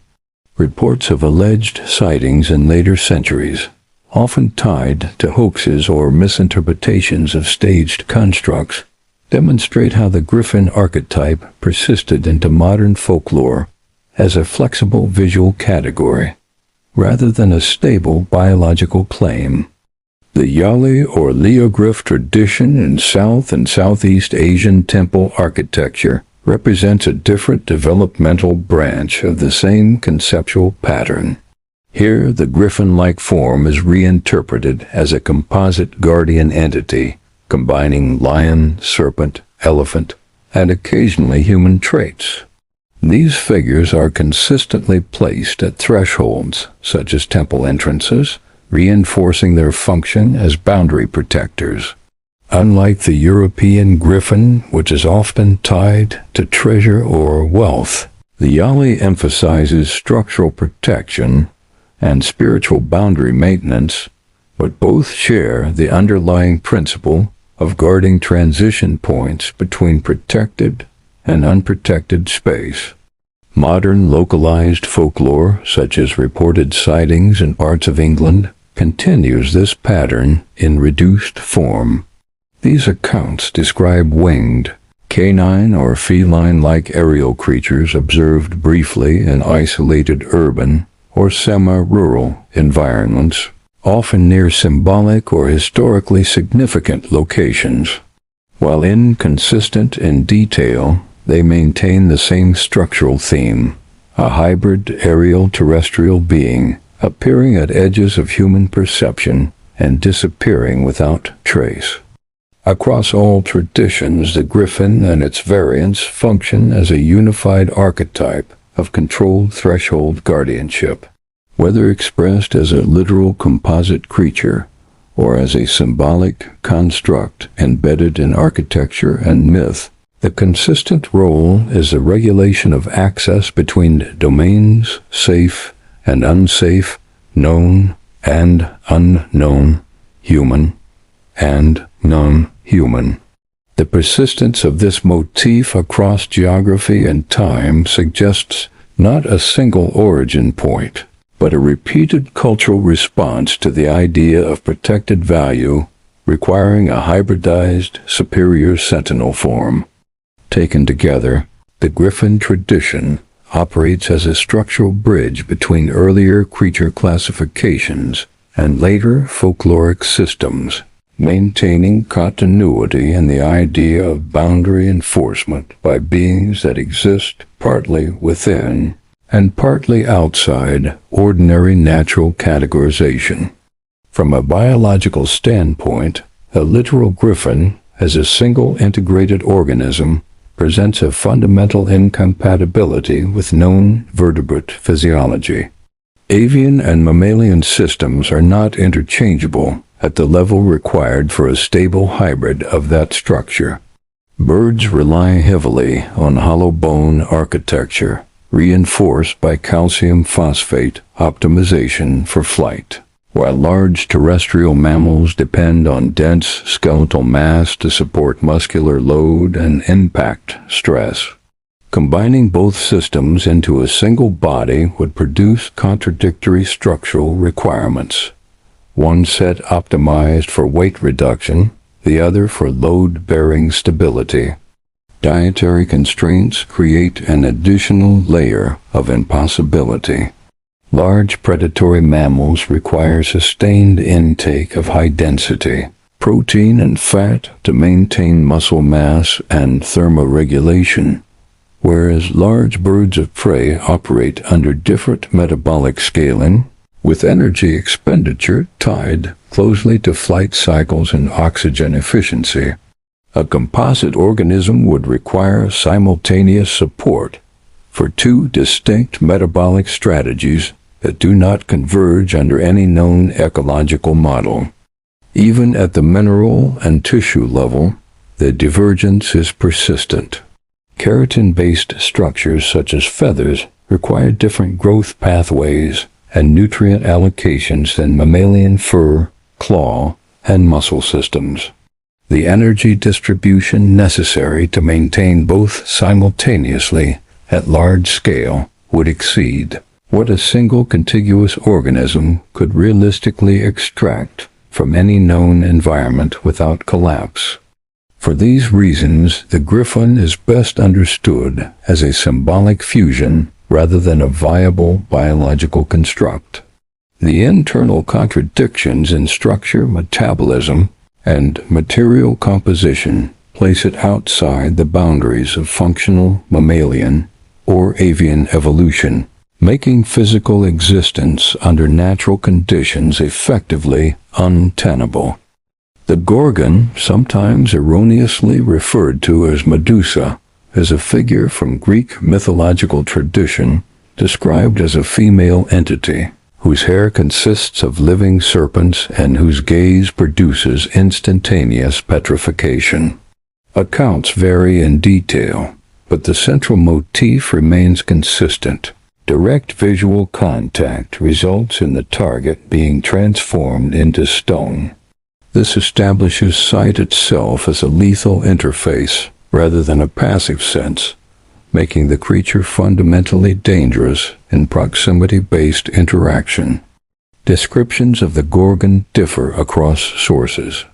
Some traditions portray her with wings, others with a fully humanoid body, while many emphasize a distorted or inhuman facial structure.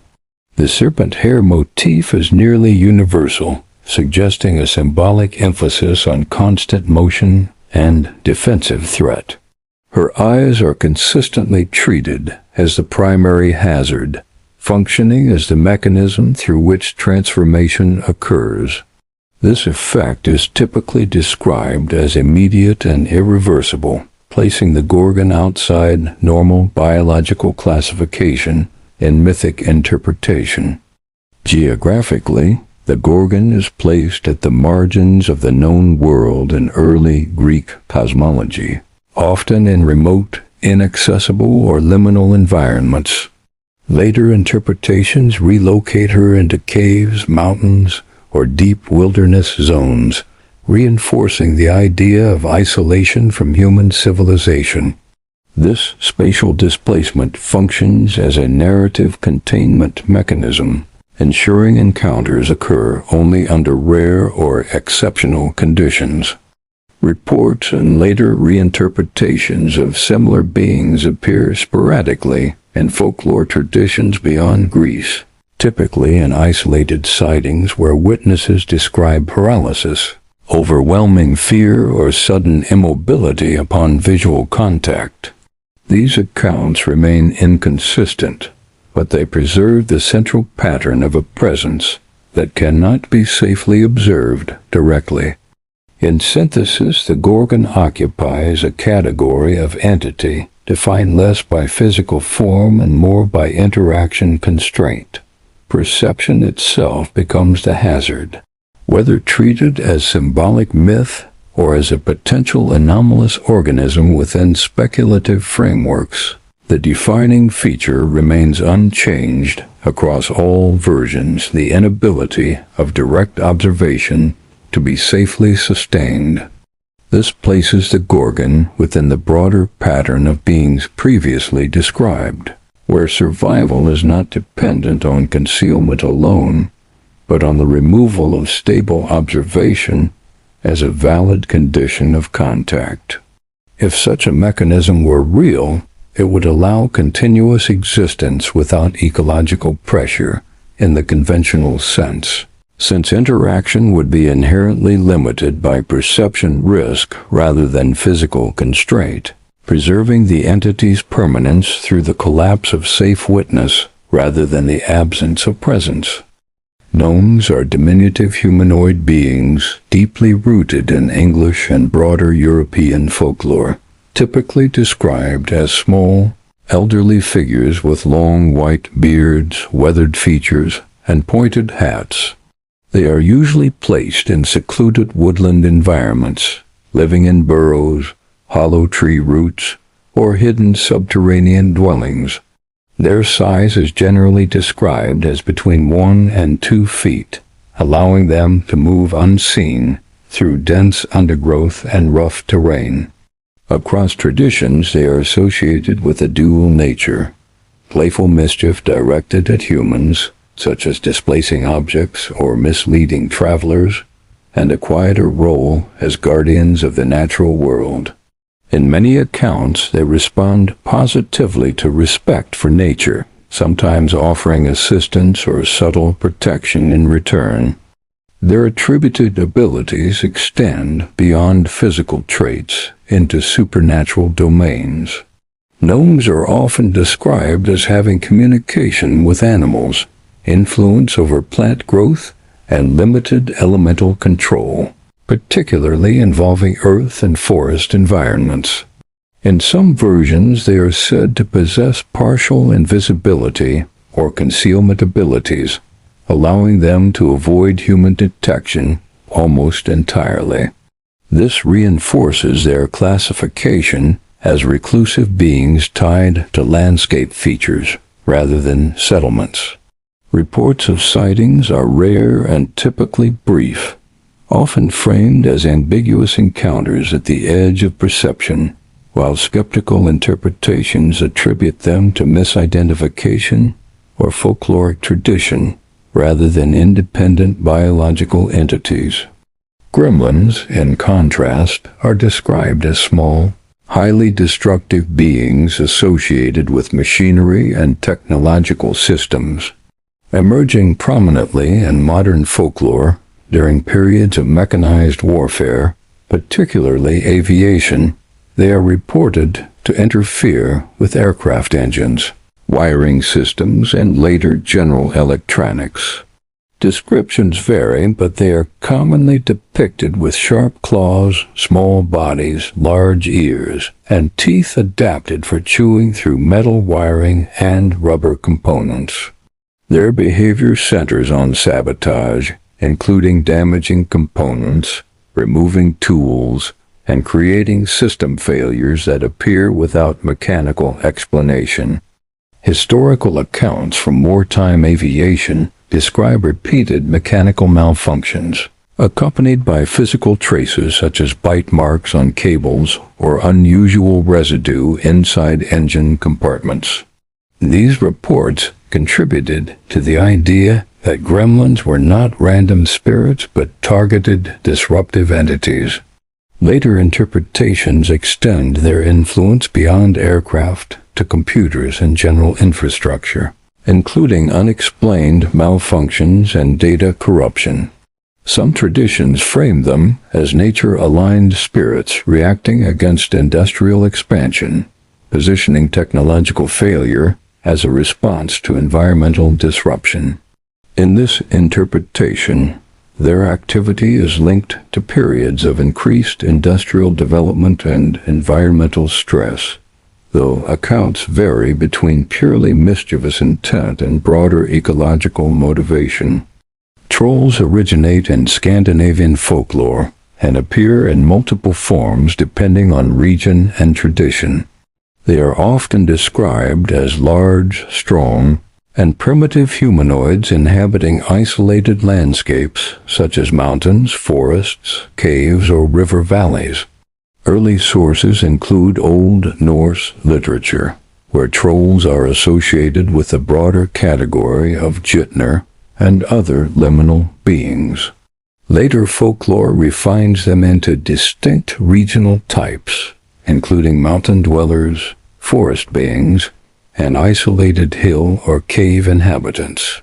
Common traits include great physical strength, limited intelligence in many narratives, and hostility or indifference toward human settlement.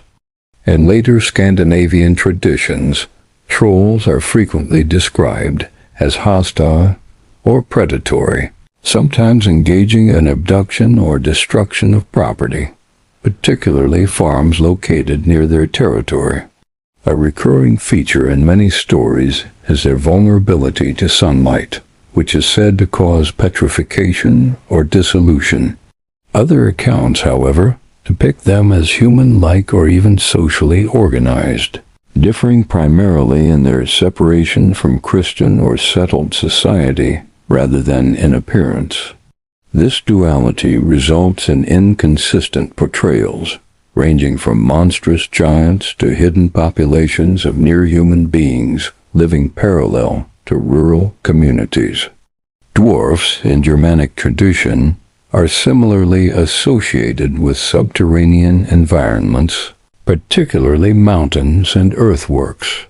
They are typically linked to craftsmanship, metallurgy, mining, and knowledge of hidden materials. Unlike trolls, dwarfs are often portrayed as skilled rather than brute, with strong associations to tool-making and material transformation.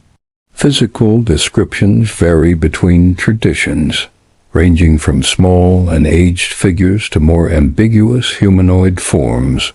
Some linguistic interpretations suggest connections to concepts of deception, damage, or spiritual transformation, reflecting uncertainty in their original mythological classification. Post-Christianization folklore preserved dwarfs in regional storytelling, where they continued to appear in accounts of hidden underground dwellers and occasional encounters in isolated locations. Reports from early modern Europe describe brief sightings of small humanoid figures in rural and monastic environments, often involving disappearance through tunnels or earth openings. These narratives consistently emphasize concealment, subterranean movement, and separation from surface society, reinforcing their association with the hidden structure of the landscape. Taken together, gnomes, gremlins, trolls, and dwarfs form a connected system of folkloric classifications, centered on the interaction between human civilization and concealed or marginal environments. Each category reflects a different aspect of that boundary. Guardianship of nature in the case of gnomes, technological disruption in gremlins, territorial hostility in trolls, and subterranean craft and knowledge in dwarfs. Across traditions, sightings and descriptions remain inconsistent, shaped by regional interpretation, historical context, and shifting cultural frameworks rather than stable physical evidence. As a result, these beings function less as isolated myths and more as overlapping explanatory models for experiences occurring at the edges of human perception, where environment, memory, and narrative structure merge without clear separation between observation and interpretation. So with that, it is entirely possible that gnomes, gremlins, trolls, and dwarfs are real today and were real in the past, because if magic is accepted as a functioning force within reality rather than an external contradiction to it, then concealment is not a limitation of biology or environment, but a direct property of capability. In that framework, visibility becomes optional rather than fixed, meaning such beings would not be constrained to physical detection thresholds in the way ordinary organisms are. They could remain present within environments while avoiding observation entirely, shifting location, form, or perceptibility in ways that remove the possibility of sustained empirical confirmation. If that condition holds, then their persistence across time is structurally plausible, since a species or class of beings capable of controlled disappearance would never be subject to extinction in the conventional sense. Survival would not depend on habitat stability or population density in the human sense, but on the ability to withdraw from interaction whenever necessary. This would also eliminate the need for resource competition in observable form. Access to food sources would not require economic systems, trade, or visible foraging patterns, since acquisition could occur through means outside human tracking systems, whether through concealment, translocation, or other non-observable mechanisms attributed to magical operation. In such a model, abundance and survival are decoupled from material constraints, as they are understood in ordinary ecology. Resources would be effectively unlimited, not because they are infinite in a physical sense, but because the method of access is not bound by scarcity-based systems. Money, labor exchange, and territorial ownership would therefore be irrelevant structures from their perspective, as interaction with human economies would not be necessary for sustenance or continuity. Taken together, if magic is treated as an operative principle of reality, then the continued existence of these beings cannot be ruled out on observational grounds alone. Their defining characteristics, small scale, environmental integration, and controlled absence from perception would place them in a category that remains inherently untestable, allowing them to persist indefinitely without contradiction from either presence or absence in recorded evidence. A ghoul is an Arabic folkloric creature associated with graveyards and consuming human flesh. That was later added into the English language because of Vlad the Impaler, who became associated with many dark legends involving the dead, flesh-eating monsters and creatures that preyed upon humanity from the shadows. While the connection between Vlad and the modern usage of the term is often debated, the ghoul itself predates him by many centuries and originates deep within the folklore of the Middle East. The oldest surviving literature to mention ghouls appears within the stories collected in the Arabian Nights, where these creatures lurked in deserts, ruins, graveyards, and lonely places far from civilization. Originally, before the spread of Islam, male ghouls were known as Kutrub, while female ghouls were called Ghula. The modern word ghoul comes from the Arabic al-ghul, derived from a root meaning to seize or to snatch away. Some researchers have suggested a connection between the ghoul and the far older Galu demons of Sumerian, Babylonian, and Assyrian mythology. These entities were said to wander abandoned places, ancient ruins, graveyards, mountain peaks, and dark corners hidden from human sight. They emerged primarily at night, slipping through cracks and openings into homes where they tormented, tortured, and terrorized their victims. Ancient accounts describe them as horrifying creatures associated with nightmares, blood-drinking, flesh-eating, and the consumption of bones. Unlike many monsters of folklore, the ghoul is often described as something capable of passing unnoticed among humanity. A well-fed ghoul may appear completely human, indistinguishable from ordinary people. However, the longer it is deprived of human flesh, the more monstrous it becomes. Starving ghouls are described as gaunt, pale, and skeletal, with visible veins, elongated claws, sunken eyes, and an increasingly inhuman appearance. As starvation progresses, the creature's mind deteriorates alongside its body until little remains of the personality it once possessed. One of the most disturbing traits attributed to ghouls is their ability to assume the appearance and, in some accounts, even the abilities of those whose bodies they have consumed. This has led to countless stories of individuals who vanished, only to seemingly return unchanged, while secretly no longer being human at all. Some traditions go even further, claiming that ghouls can transform into animals such as jackals, hyenas, or other scavengers, although such accounts remain impossible to verify.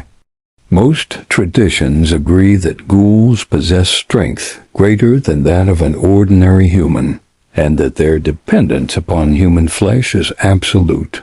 They cannot survive indefinitely on normal food. A ghoul may consume ordinary meals, but without regular access to human flesh, it eventually suffers physical starvation, regardless of how much other food it eats. The process results in mental instability, aggression, loss of self-control, and eventual transformation into a ravenous predator driven solely by hunger. The origin of ghouls remains one of the most debated aspects of the legend. Some traditions describe them as demons. Others claim they are the descendants of unions between humans and demonic entities. A third theory argues that ghouls are simply humans afflicted by an ancient hereditary curse passed down through bloodlines. Since many accounts portray them as biologically identical to humans, supporters of the cursed human theory point to this as evidence. However, tales of supernatural shape-shifting and impossible transformations leave room for darker explanations. Because they can imitate human beings so effectively, ghouls are often mistaken for ordinary cannibals when discovered. In some modern accounts, authorities allegedly captured individuals believed to be ghouls only to witness dramatic physical and psychological deterioration when the prisoners were deprived of human flesh. This has led to unusual ethical debates within certain fringe circles concerning whether such treatment constitutes punishment or merely reveals the creature's true nature. According to several collected accounts, an adult ghoul requires approximately 10 to 15 pounds of human flesh each day to remain healthy. Children born into ghoul families are often raised on such diets from an early age, though many traditions claim the physical need does not fully emerge until puberty. Stories involving ghoul bloodlines are equally disturbing. Certain families reportedly believed that regular breeding with humans was necessary to prevent degeneration from excessive inbreeding. Some traditions held that a human could only successfully produce offspring with a ghoul after being buried alive or confined within a crypt for at least 24 hours beforehand. Whether this was superstition, ritual, or something else entirely remains unknown. Human women allegedly impregnated by male ghouls were often kept captive until childbirth before being killed and consumed, while men who entered relationships with female ghouls were said to have remarkably short life expectancies. Reports of ghoul-like entities have appeared across numerous cultures and throughout recorded history. Modern sightings remain rare but persistent. One notable account emerged in 2003 when two individuals in rural West Virginia claimed to have encountered and killed what they believed was a family of ghouls after a violent struggle. Additional information concerning alleged ghoul behavior reportedly came from interviews conducted during the late 1960s with a captured specimen, though the authenticity of these accounts remains heavily disputed. A more recent case occurred in Malaysia on April 11, 2016. Students and staff at the SMK, Bengkel and Chepa, two boarding school began reporting sightings of a dark humanoid figure roaming the school grounds. Witnesses describe the creature as shadow-like, unnatural, and deeply unsettling. Local residents attributed its appearance to disturbances made within nearby forested areas and identified it as a jinn. Panic spread rapidly through the school, resulting in mass hysteria, police investigations, religious interventions, exorcism attempts, and ultimately the temporary closure of the school on April 17th. Whether the sightings involved a supernatural entity, collective fear, or something else entirely remains unresolved. Across Europe, the ghoul-like figure appears under different names, but consistently retains its association with graves, corrupted death, and the dead that do not remain still.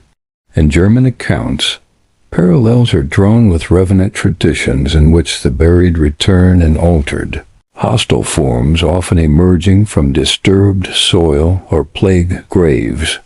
These beings are sometimes described as retaining fragments of memory, but only enough to recognize the living as food rather than kin. In Polish folklore, Allier-type narratives preserve the image of the restless corpse that rises from its grave at night, often linked to improper burial rites, suicide, or sudden violent death. In some village accounts, livestock found drained or mutilated near cemeteries were interpreted as evidence of such beings feeding beyond the graveyard boundaries. Wooden stakes, decapitation, or burning were recorded as common containment methods, particularly when repeated deaths clustered around a single burial site. Danish and broader Scandinavian tradition preserves closely related Draugr stories, where the dead are not only animate but territorial. These entities are often described as swelling with decay, heavy enough to break wooden coffins from within, and capable of killing intruders with crushing force or direct contact. Certain sagas describe fishermen who encountered drowned Draugr returning to shore, still dripping seawater and seaweed, attacking anyone who approached the shoreline after dusk. English folklore maintains a long record of revenant cases, particularly in medieval chronicles where corpses were said to rise from graves following accusations of wrongdoing in life. Some accounts describe the dead walking with torn burial shrouds, returning repeatedly to former homes until physically restrained or reburied under heavy stone. These stories were frequently recorded alongside outbreaks of disease, reinforcing the belief that the dead could carry contamination back into the world of the living. French regional traditions preserve similar nocturnal grave predators, sometimes blending Christian moral interpretations with older, rural fears of cemetery spirits feeding on the recently buried. In isolated accounts, grave diggers reported hearing movement beneath fresh soil and discovering graves collapsed inward, as if something had consumed the contents from within before returning underground. In Spanish rural folklore, particularly in older oral traditions, figures resembling the ghoul are described as wandering penitential dead or cursed bodies that leave burial sites during certain nights of the year. Some stories describe them appearing in agricultural fields near cemeteries, found standing motionless before sudden aggressive movement, as if triggered by proximity rather than sight or sound. Reports often end with missing persons whose remains were never fully recovered, only disturbed earth and scattered clothing near unmarked graves. That progression leads into a broader category of beings that appear across mythological systems under different names but share a central structural concept: the undead. These are entities that have already passed through death, yet continue to exhibit agency, movement, or intent as though biological life had not fully ceased. In many traditions, this condition is explained through external force rather than natural continuation, whether that force is described as spiritual residue, unresolved life energy, or deliberate animation imposed by another entity, such as a demon or curse.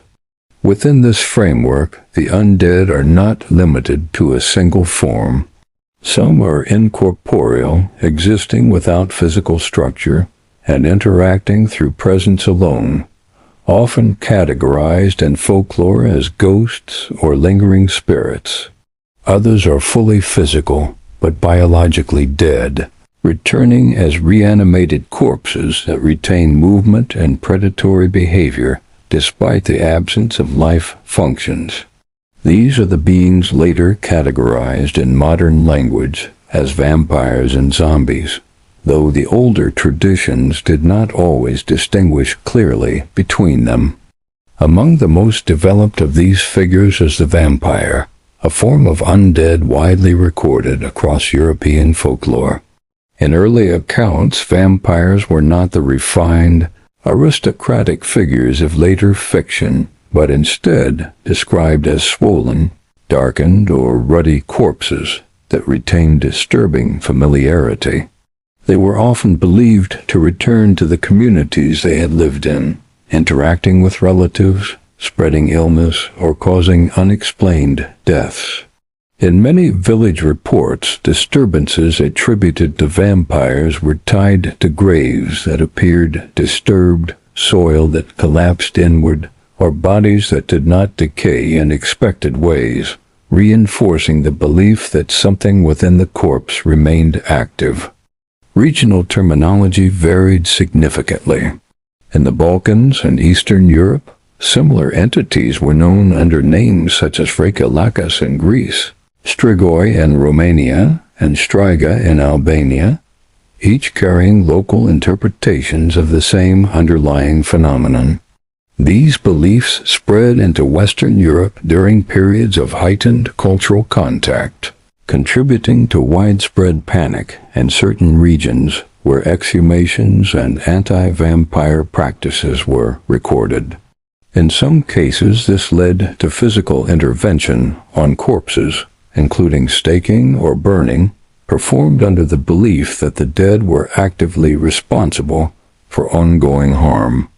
The modern conception of the vampire diverges sharply from these earlier descriptions. The familiar pale, elegant figure emerged primarily through 19th century literature, beginning with works such as The Vampire, 1819, by John Polidori, which introduced the aristocratic and psychologically complex vampire archetype. This evolution was solidified by Bram Stoker's Dracula, 1897, which became the defining framework for modern vampire mythology and established many of the traits now associated with the genre. Despite this literary transformation, related beliefs continue to appear in various cultural contexts, sometimes overlapping with other cryptid or folkloric classifications, including entities described in different regions as blood-feeding spirits or nocturnal predators. Across all variations, the core idea remains consistent: a being that exists in contradiction to death itself, sustained not by normal life processes, but by something that continues beyond them in a distorted form of persistence. The Kraken, also known as the Fachin or Fatchain, is one of the most disturbing creatures found in Scottish folklore. Unlike many spirits, fairies, or monsters that possess at least some redeeming qualities, the Kraken is described as entirely malevolent. It is a cruel and hateful being that appears to harbor an intense hostility toward all living things.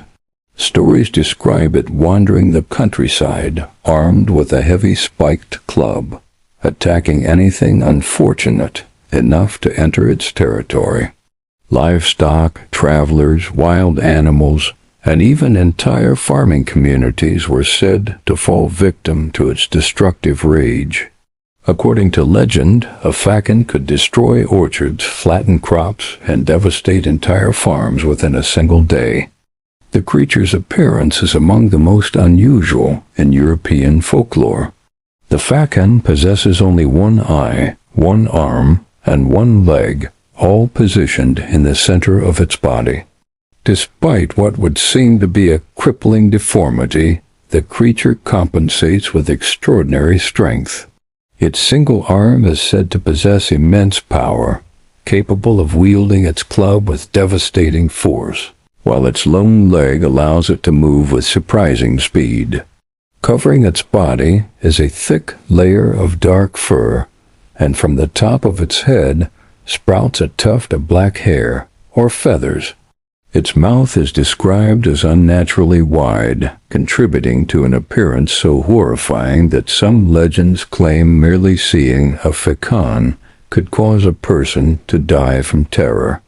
Its grotesque appearance has led some modern researchers to speculate that the legend may have originated from sightings of an individual suffering from severe physical deformities, whose appearance was exaggerated through generations of storytelling until it became the monstrous figure known today. The Kraken's lair is said to be easily recognized. Wherever the creature resides, life seems unable to flourish. Trees do not grow, grass refuses to take root, and animals avoid the area entirely. The ground becomes barren and lifeless, creating a dead zone that marks the presence of the monster. Unlike many seasonal creatures found in folklore, the Kraken is said to remain active throughout the entire year, making it a constant threat rather than one tied to a particular season or festival. The Kraken shares several characteristics with other monstrous humanoids found throughout European mythology, particularly giants and ogres. Ogres are among the most widespread monsters in world folklore and are typically portrayed as large, ugly, human-like creatures with an appetite for human flesh. They are especially associated with the consumption of infants and children, a trait that has made them a common figure in fairy tales and cautionary stories for centuries. Ogres are generally depicted as enormous beings with oversized heads, great physical strength, thick hair, unusual skin colors, and voracious appetites. Their image often overlaps with that of giants, and many myths blur the distinction between the two. Giants are frequently given ogreish characteristics, while ogres are often portrayed with giant-like size and power. The origins of the word ogre are complex and have been debated by scholars for centuries. The term entered the English language through French and may ultimately derive from Orcus, an ancient Etruscan and Roman deity associated with death and the consumption of human flesh. One of the earliest known appearances of the word occurs in the late 12th century romance Percival, Le Conte del Graal, by Chrétien de Troyes.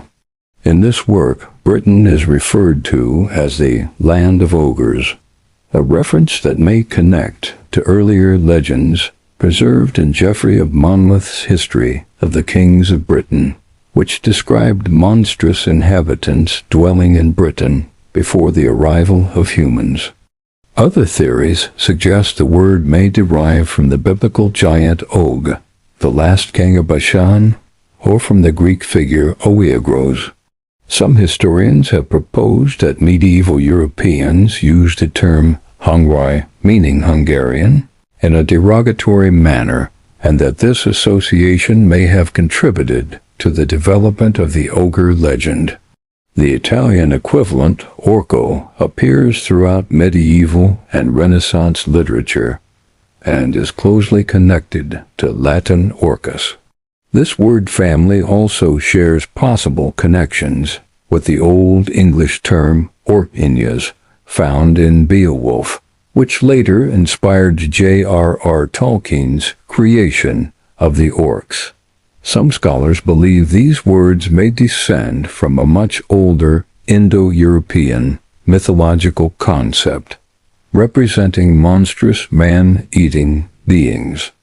The image of the ogre became firmly established through the fairy tales of French authors such as Charles Perrault and Madame d'Aulnoy during the late 17th century.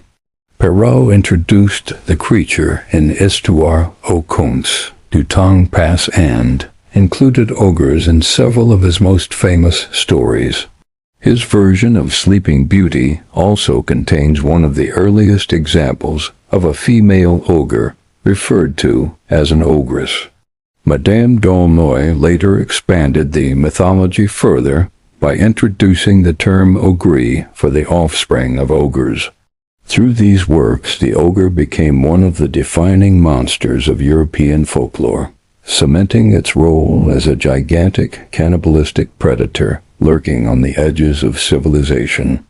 Some researchers have even suggested that certain ogre legends may have been inspired by real historical figures. One frequently cited example is Gilles de Rais, a 15th century French nobleman whose crimes against children became notorious and may have influenced later stories of man-eating monsters. Whether true or not, the association demonstrates how folklore often merges real events, historical individuals, and ancient mythology into a single, enduring legend. When comparing the Kraken and the ogre, clear similarities emerge. Both are physically powerful humanoid monsters that inspire fear through their appearance and behavior. Both occupy the role of predators standing outside normal human society. Yet there are important differences. The ogre is usually driven by hunger, greed, or simple brutality, while the Kraken appears motivated by something far darker. It does not merely kill for food or gain. Instead, it seems to possess an almost supernatural hatred of life itself, destroying animals, crops, and people alike without distinction. In many ways, the Kraken can be viewed as a uniquely Scottish variation of the broader European tradition of monstrous humanoids, combining elements of giants, ogres, and malevolent fairies into a single terrifying figure. Taken together, the legends of the Kraken and the ogre reveal how different cultures often arrived at similar fears. Across Europe, stories emerged of powerful humanoid creatures living beyond the safety of civilization, representing the dangers of the wilderness, the unknown, and the ever-present threat of violence. Whether these tales originated from encounters with unusual individuals, memories of ancient peoples, cautionary stories meant to protect children, or purely imaginative folklore, they have endured for centuries. The Kraken stands as one of the most grotesque and distinctive examples of this tradition, while the ogre remains its most widespread and recognizable form. Both continue to occupy an important place in folklore as symbols of humanity's fear of what may be waiting just beyond the edge of the known world. A dragon is a legendary creature, typically with serpentine or reptilian traits and features, appearing in the myths of many cultures. There are two major cultural traditions: the European dragon, coming from European folk traditions and ultimately connected to Greek and Middle Eastern mythologies, and the Chinese dragon with equivalents in Japan, Korea, and other East Asian regions. These traditions likely developed separately, but later influenced each other through cultural contact in more recent centuries. The English word dragon comes from Greek drakon, meaning dragon or large serpent or water snake, and is linked to a verb meaning to see clearly, though another root simply refers to a large, possibly poisonous serpent. In Christian scripture, especially Revelation, The devil is depicted as a red dragon with 7 heads and 10 horns, in conflict with the Archangel Michael. In Islamic tradition, dragons are sometimes treated as jinn-like beings, where both Eastern and Western dragon forms coexist in interpretation. Abu Yahya Zakaria ibn Muhammad al-Qazwini, also known as Zakaria Qazvini, a 13th century physician, astronomer, geographer, and proto-science fiction writer, described in his work marvels of things created and miraculous aspects of things existing that he had encountered or recorded accounts of 2 types of dragon-like jinn. These were framed within a wider cosmology of marvels rather than natural classification. There are also modern stories and hoaxes related to dragons. One example is the April 1st, 1998 online Nature magazine parody describing a supposed discovery of a near-complete theropod skeleton in North Dakota, referenced in an article by Henry G. discussing dragon-like dinosaurs. The creature was humorously named Smogia volans, after Smaug from Tolkien's The Hobbit, and was said to have been discovered by Randy Sepultrave of the University of Southern North Dakota Museum, with claims it could fly. This was a fabricated institution, as the University of Southern North Dakota does not exist.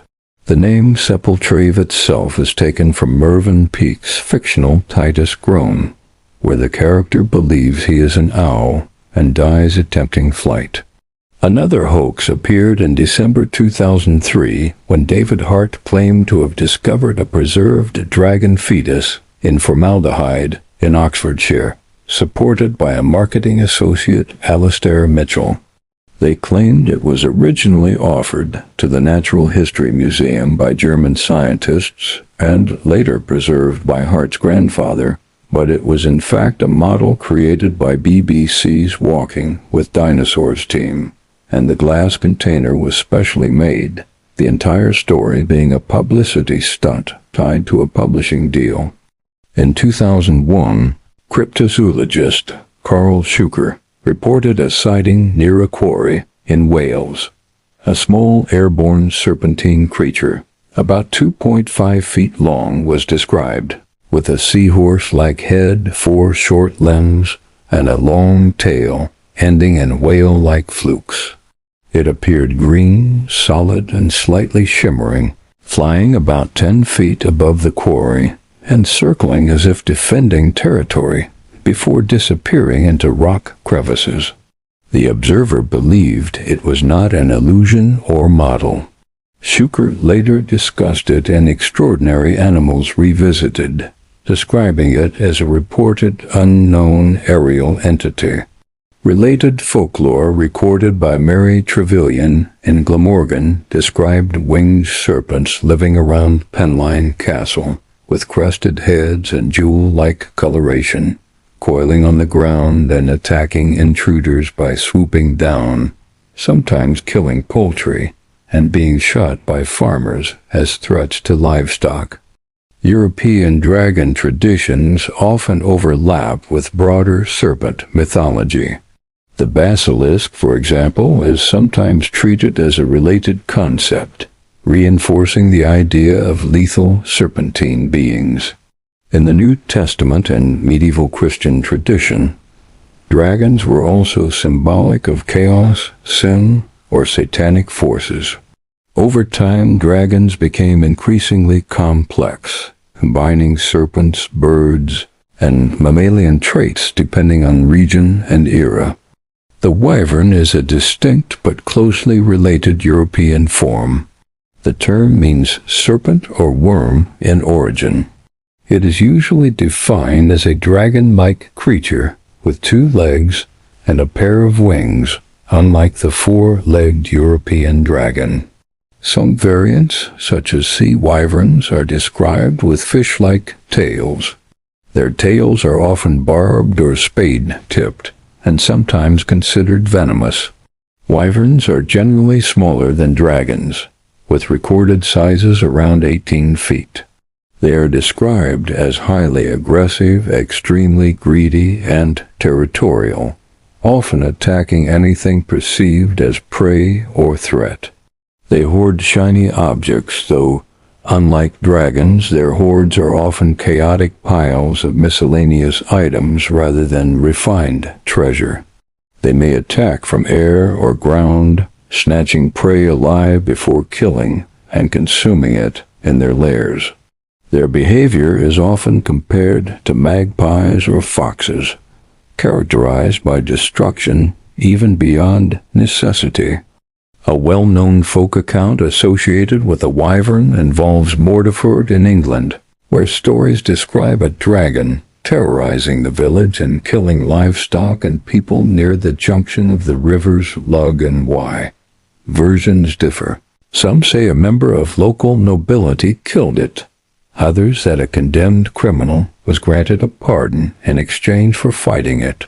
In some accounts he hid in a cider barrel and shot the creature through the bunghole. In others he covered the barrel with spikes and killed it when the creature tried to crush him. In all versions the dragon dies, but the man also perishes from fire or poisonous breath in the aftermath. Across all these accounts, dragons and wyverns shift between mythology, religion, folklore, and modern reinterpretation. The differences between them are not always consistent, and descriptions often contradict across regions and time periods, leaving no single stable definition. So within the framework of comparative folklore and speculative interpretation, there is a recurring argument that dragons may have once been real, biological, or semi-natural entities, rather than purely symbolic inventions. In this line of reasoning, their disappearance is explained not by absence from history, but by environmental and ecological limits that no longer support their survival. Large apex creatures require stable food chains, water sources, and territorial range, and if dragons existed as physically large aerial or terrestrial predators, they would have depended on conditions that may have collapsed over time due to climate shifts, habitat reduction, and competition with humans and other dominant species. In that view, their extinction would not be unusual, but consistent with the disappearance of many large prehistoric animals across Earth's history. This perspective also extends the same logic used in broader naturalistic interpretations of anomalous reports, where unusual sightings are treated as evidence of once extant species rather than purely symbolic constructs. When applied to dragons, this interpretation assumes they were constrained by physical law in the same way as other organisms, meaning they would still require metabolic intake, rest cycles, reproduction, and ecological balance. Their reported abilities in folklore, such as extreme size, flight, or breath-based destruction, are then treated as exaggerated descriptions of real but misunderstood biological traits, preserved through oral tradition and altered over centuries. In this model, inconsistencies between accounts are explained by regional variation and incomplete observation, rather than contradiction of existence itself. The idea is that ancient witnesses may have encountered rare or reclusive creatures, and interpreted them through cultural frameworks available at the time, gradually transforming them into the complex dragon archetype found in later mythologies. From this perspective, dragons are positioned not as purely fictional constructs, but as remnants of a lost natural history, preserved through narrative rather than physical evidence, leaving their existence framed as a possibility inferred from interpretation rather than confirmed record. For context and simplification, one question naturally follows all of these accounts. Why did dragon stories appear in so many places across the world? While details differ between regions, the core image often remains surprisingly similar. A large reptilian or serpent-like creature, frequently associated with flight, great intelligence, territorial behavior, treasure, caves, mountains, rivers, or destruction. Some traditions portray dragons as monsters, others as guardians, and some as divine or semi-divine beings. Yet despite vast distances between cultures, certain characteristics repeatedly emerge. One explanation is that humanity is simply predisposed to creating similar myths. Another possibility is that ancient peoples were describing the same type of creature through different cultural lenses. A witness in Wales, Greece, Germany, or Scandinavia would naturally interpret an unusual animal according to their own beliefs, language, and traditions. Over generations, these accounts would become embellished, merged with local folklore, and transformed into legends. Another factor worth considering is the discovery of large fossil remains. Long before the development of modern paleontology, people occasionally uncovered massive bones, unlike anything living around them. Without scientific explanations, such discoveries were often attributed to giants, dragons, serpents, or other legendary beasts. In some regions, dragon stories appear alongside locations where unusual bones were reportedly found, strengthening the connection between folklore and physical discoveries. The sheer persistence of dragon traditions is also unusual. Many myths remain confined to a single culture or region, yet dragons appear throughout Europe, the Middle East, Asia, and beyond. Their forms may change, but the underlying concept survives. Whether this points to shared symbolism, ancient cultural exchange, forgotten encounters, misunderstood natural phenomena, or something else entirely remains a matter of interpretation. Ultimately, dragons occupy a unique place in mythology because they exist at the boundary between legend and possibility. Unlike many mythical beings that are entirely supernatural in nature, dragons are often described with physical characteristics, habitats, behaviors, and life cycles that make them seem almost biological. This quality has allowed dragon traditions to endure for thousands of years, leaving behind one of the most widespread and enduring mysteries in folklore. So you may be wondering whether dragons are real or whether they ever existed. In the framework of the collected accounts, I can state the conclusion that dragons were likely real at some point in history and are not present in the modern world. If they still existed today, there would need to be a stable and continuous food source capable of sustaining them, since all living organisms, whether natural or considered supernatural, still require energy intake, water, and environmental balance to survive. Without such a system in place in the modern ecosystem, their continued existence would be difficult to maintain without leaving consistent physical traces in the environment. For example, if an alien being arrived on Earth and left its spacecraft, it would still be bound by the laws of gravity, biology, and environmental pressure, even if its technology temporarily countered those limits. The same reasoning can be applied to dragons, meaning that if they once existed, they would have functioned within the limits of physical reality while still appearing extraordinary to observers. This leads to the interpretation that dragons may have been real biological or semi-biological entities that existed in earlier periods when ecosystems, atmospheric conditions, and unknown environmental factors allowed for larger and more unusual life forms.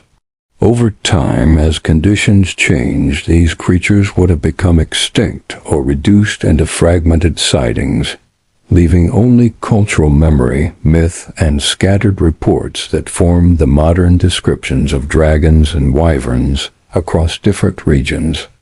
The final part of this chapter ends with the were. The were are often shapeshifters appearing in the forms of werewolf, werehyena, and werebear. Taken together, they form a consistent category across cultures in which human and animal identities are not fixed states, but interchangeable conditions, expressed through physical transformation, behavioral change, or ritualized transition. The werewolf, also known as lycanthrope, wolfman, or dogman, is a mythological or folkloric human with the ability to shape-shift into a wolf or an anthropomorphic wolf-like creature, either purposely or after being placed under a curse. This transformation is often associated with the appearance of the full moon, as noted in medieval chronicles such as those of Gervas of Tilbury, and in earlier references within Greek and Roman literary traditions. Werewolves are commonly attributed heightened strength, endurance, and sensory perception beyond normal human or animal capacity. Across European folklore, the werewolf appears both as a feared outcast figure and as a symbolic boundary between civilization and wilderness. In later cultural transmission, the myth expands globally, incorporating additional traits such as contagion through bite and vulnerability to silver, though these elements are generally absent from older folkloric accounts, where transformation is more often voluntary, cursed, or ritualized. Reports and legends from regions such as Wisconsin in the 20th century describe recurring sightings of large, upright, wolf-like entities exhibiting consistent morphology across decades, contributing to the persistence of the archetype in modern folklore. The werehyena is a similar transformation figure originating in East African and Near Eastern traditions. Unlike the werewolf where the human becomes the animal, many accounts describe the hyena as the underlying entity adopting human form as disguise. In regions such as the former Bornu Empire, traditions of the Boltangan describe entire communities associated with hyena transformation. Ethiopian folklore includes the concept of Buddha, often linked to blacksmiths or marginalized social roles, where individuals are believed to shift into hyena form at night to raid graves or attack isolated travelers. Across related traditions in Sudanese, Arabic, and Persian accounts, hyena-linked beings are associated with nocturnal predation, deception, and in some cases vampiric feeding behavior. The werebear appears in Northern and Eurasian traditions, particularly in regions where bear populations are historically present. Unlike the more stealth-oriented werewolf or werehyena, the werebear is consistently described as a larger, more physically dominant transformation form associated with overwhelming strength and resilience. Norse berserker traditions are frequently linked to bear symbolism, where warriors wearing bear skins were believed to enter altered states of aggression resembling animal transformation. Folklore from North America and Northern Europe similarly describes bear-human hybrids, or transformations tied to ritual combat, survival conditions, or inherited condition. In many accounts, the return to human form is followed by exhaustion or psychological detachment, reinforcing the instability of identity during transformation. When examined together, these three forms of the were construct a unified pattern rather than isolated myths.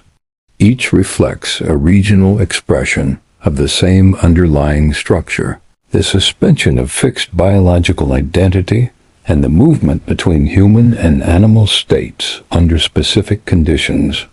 Despite differences in geography and cultural framing, the narratives consistently describe transformation as controlled by ritual, curse, inheritance, or environmental trigger, and they repeatedly emphasize heightened physical ability, altered cognition, and separation from ordinary human behavior during the shifted state. Taken collectively, the word traditions function as parallel documentation of a single phenomenon interpreted through different cultural systems. Whether framed as curse, warrior state, or nocturnal transformation, each version preserves the same structural core of being capable of crossing species boundaries while retaining intent and memory. Across regions and time periods, the consistency of this pattern positions they were not as isolated inventions, but as variations of a shared underlying reality recorded through divergent mythological languages.